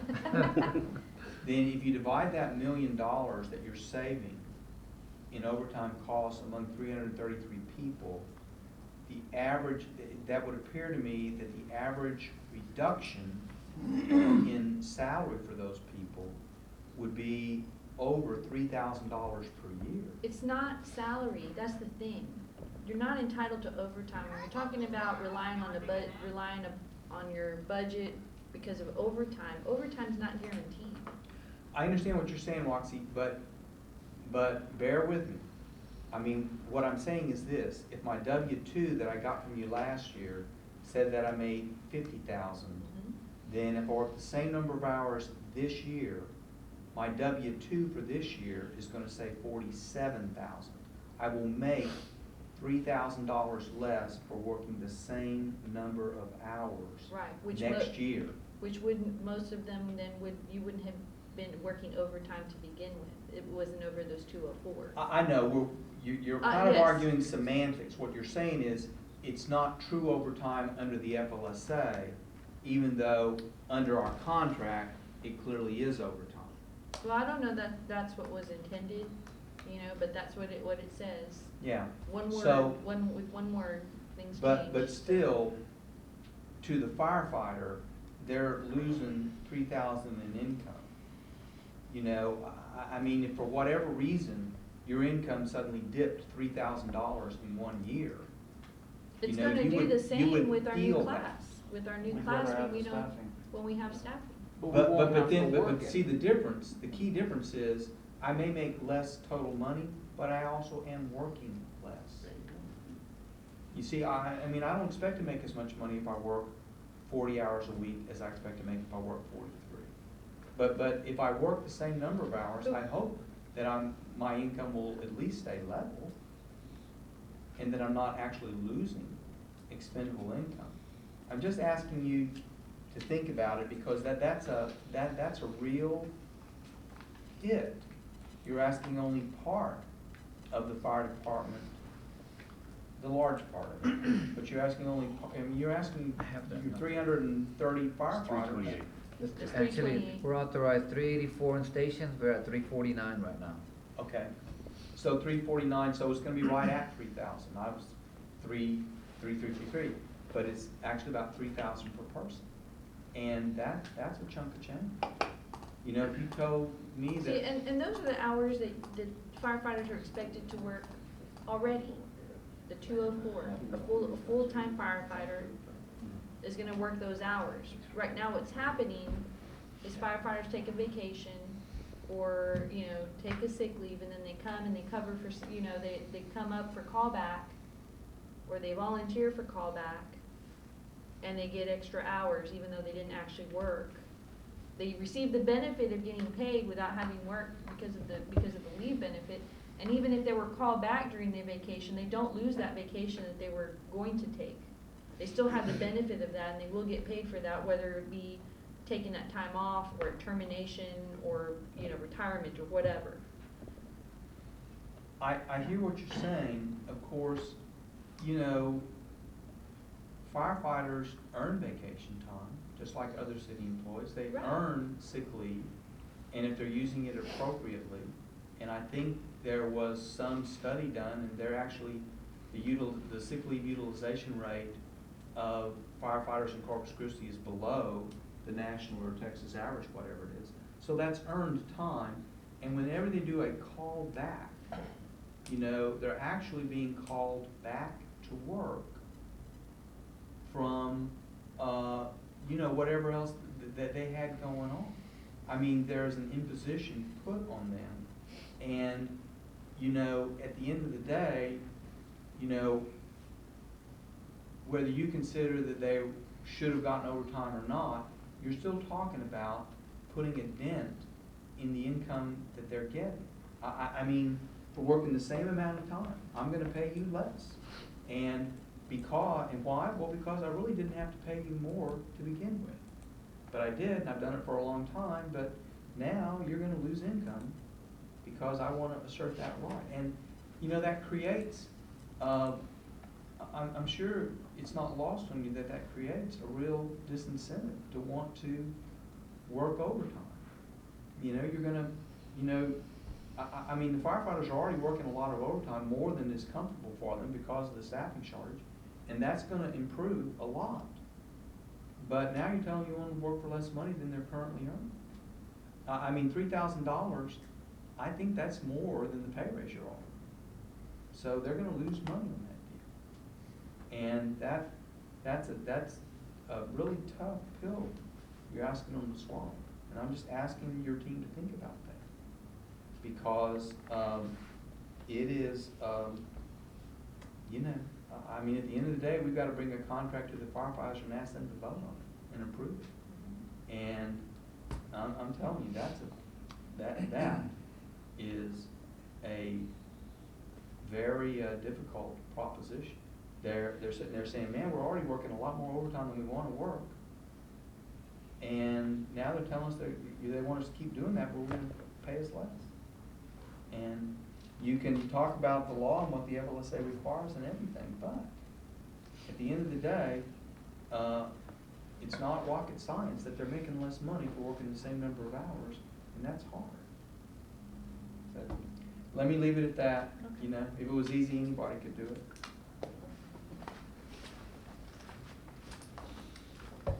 Guys, have a good weekend. Okay. And we will see you You too, Monday morning. Monday morning. And just remember, I'll try and move things along quickly, first thing Monday morning, because we have to cut off at about 2 o'clock.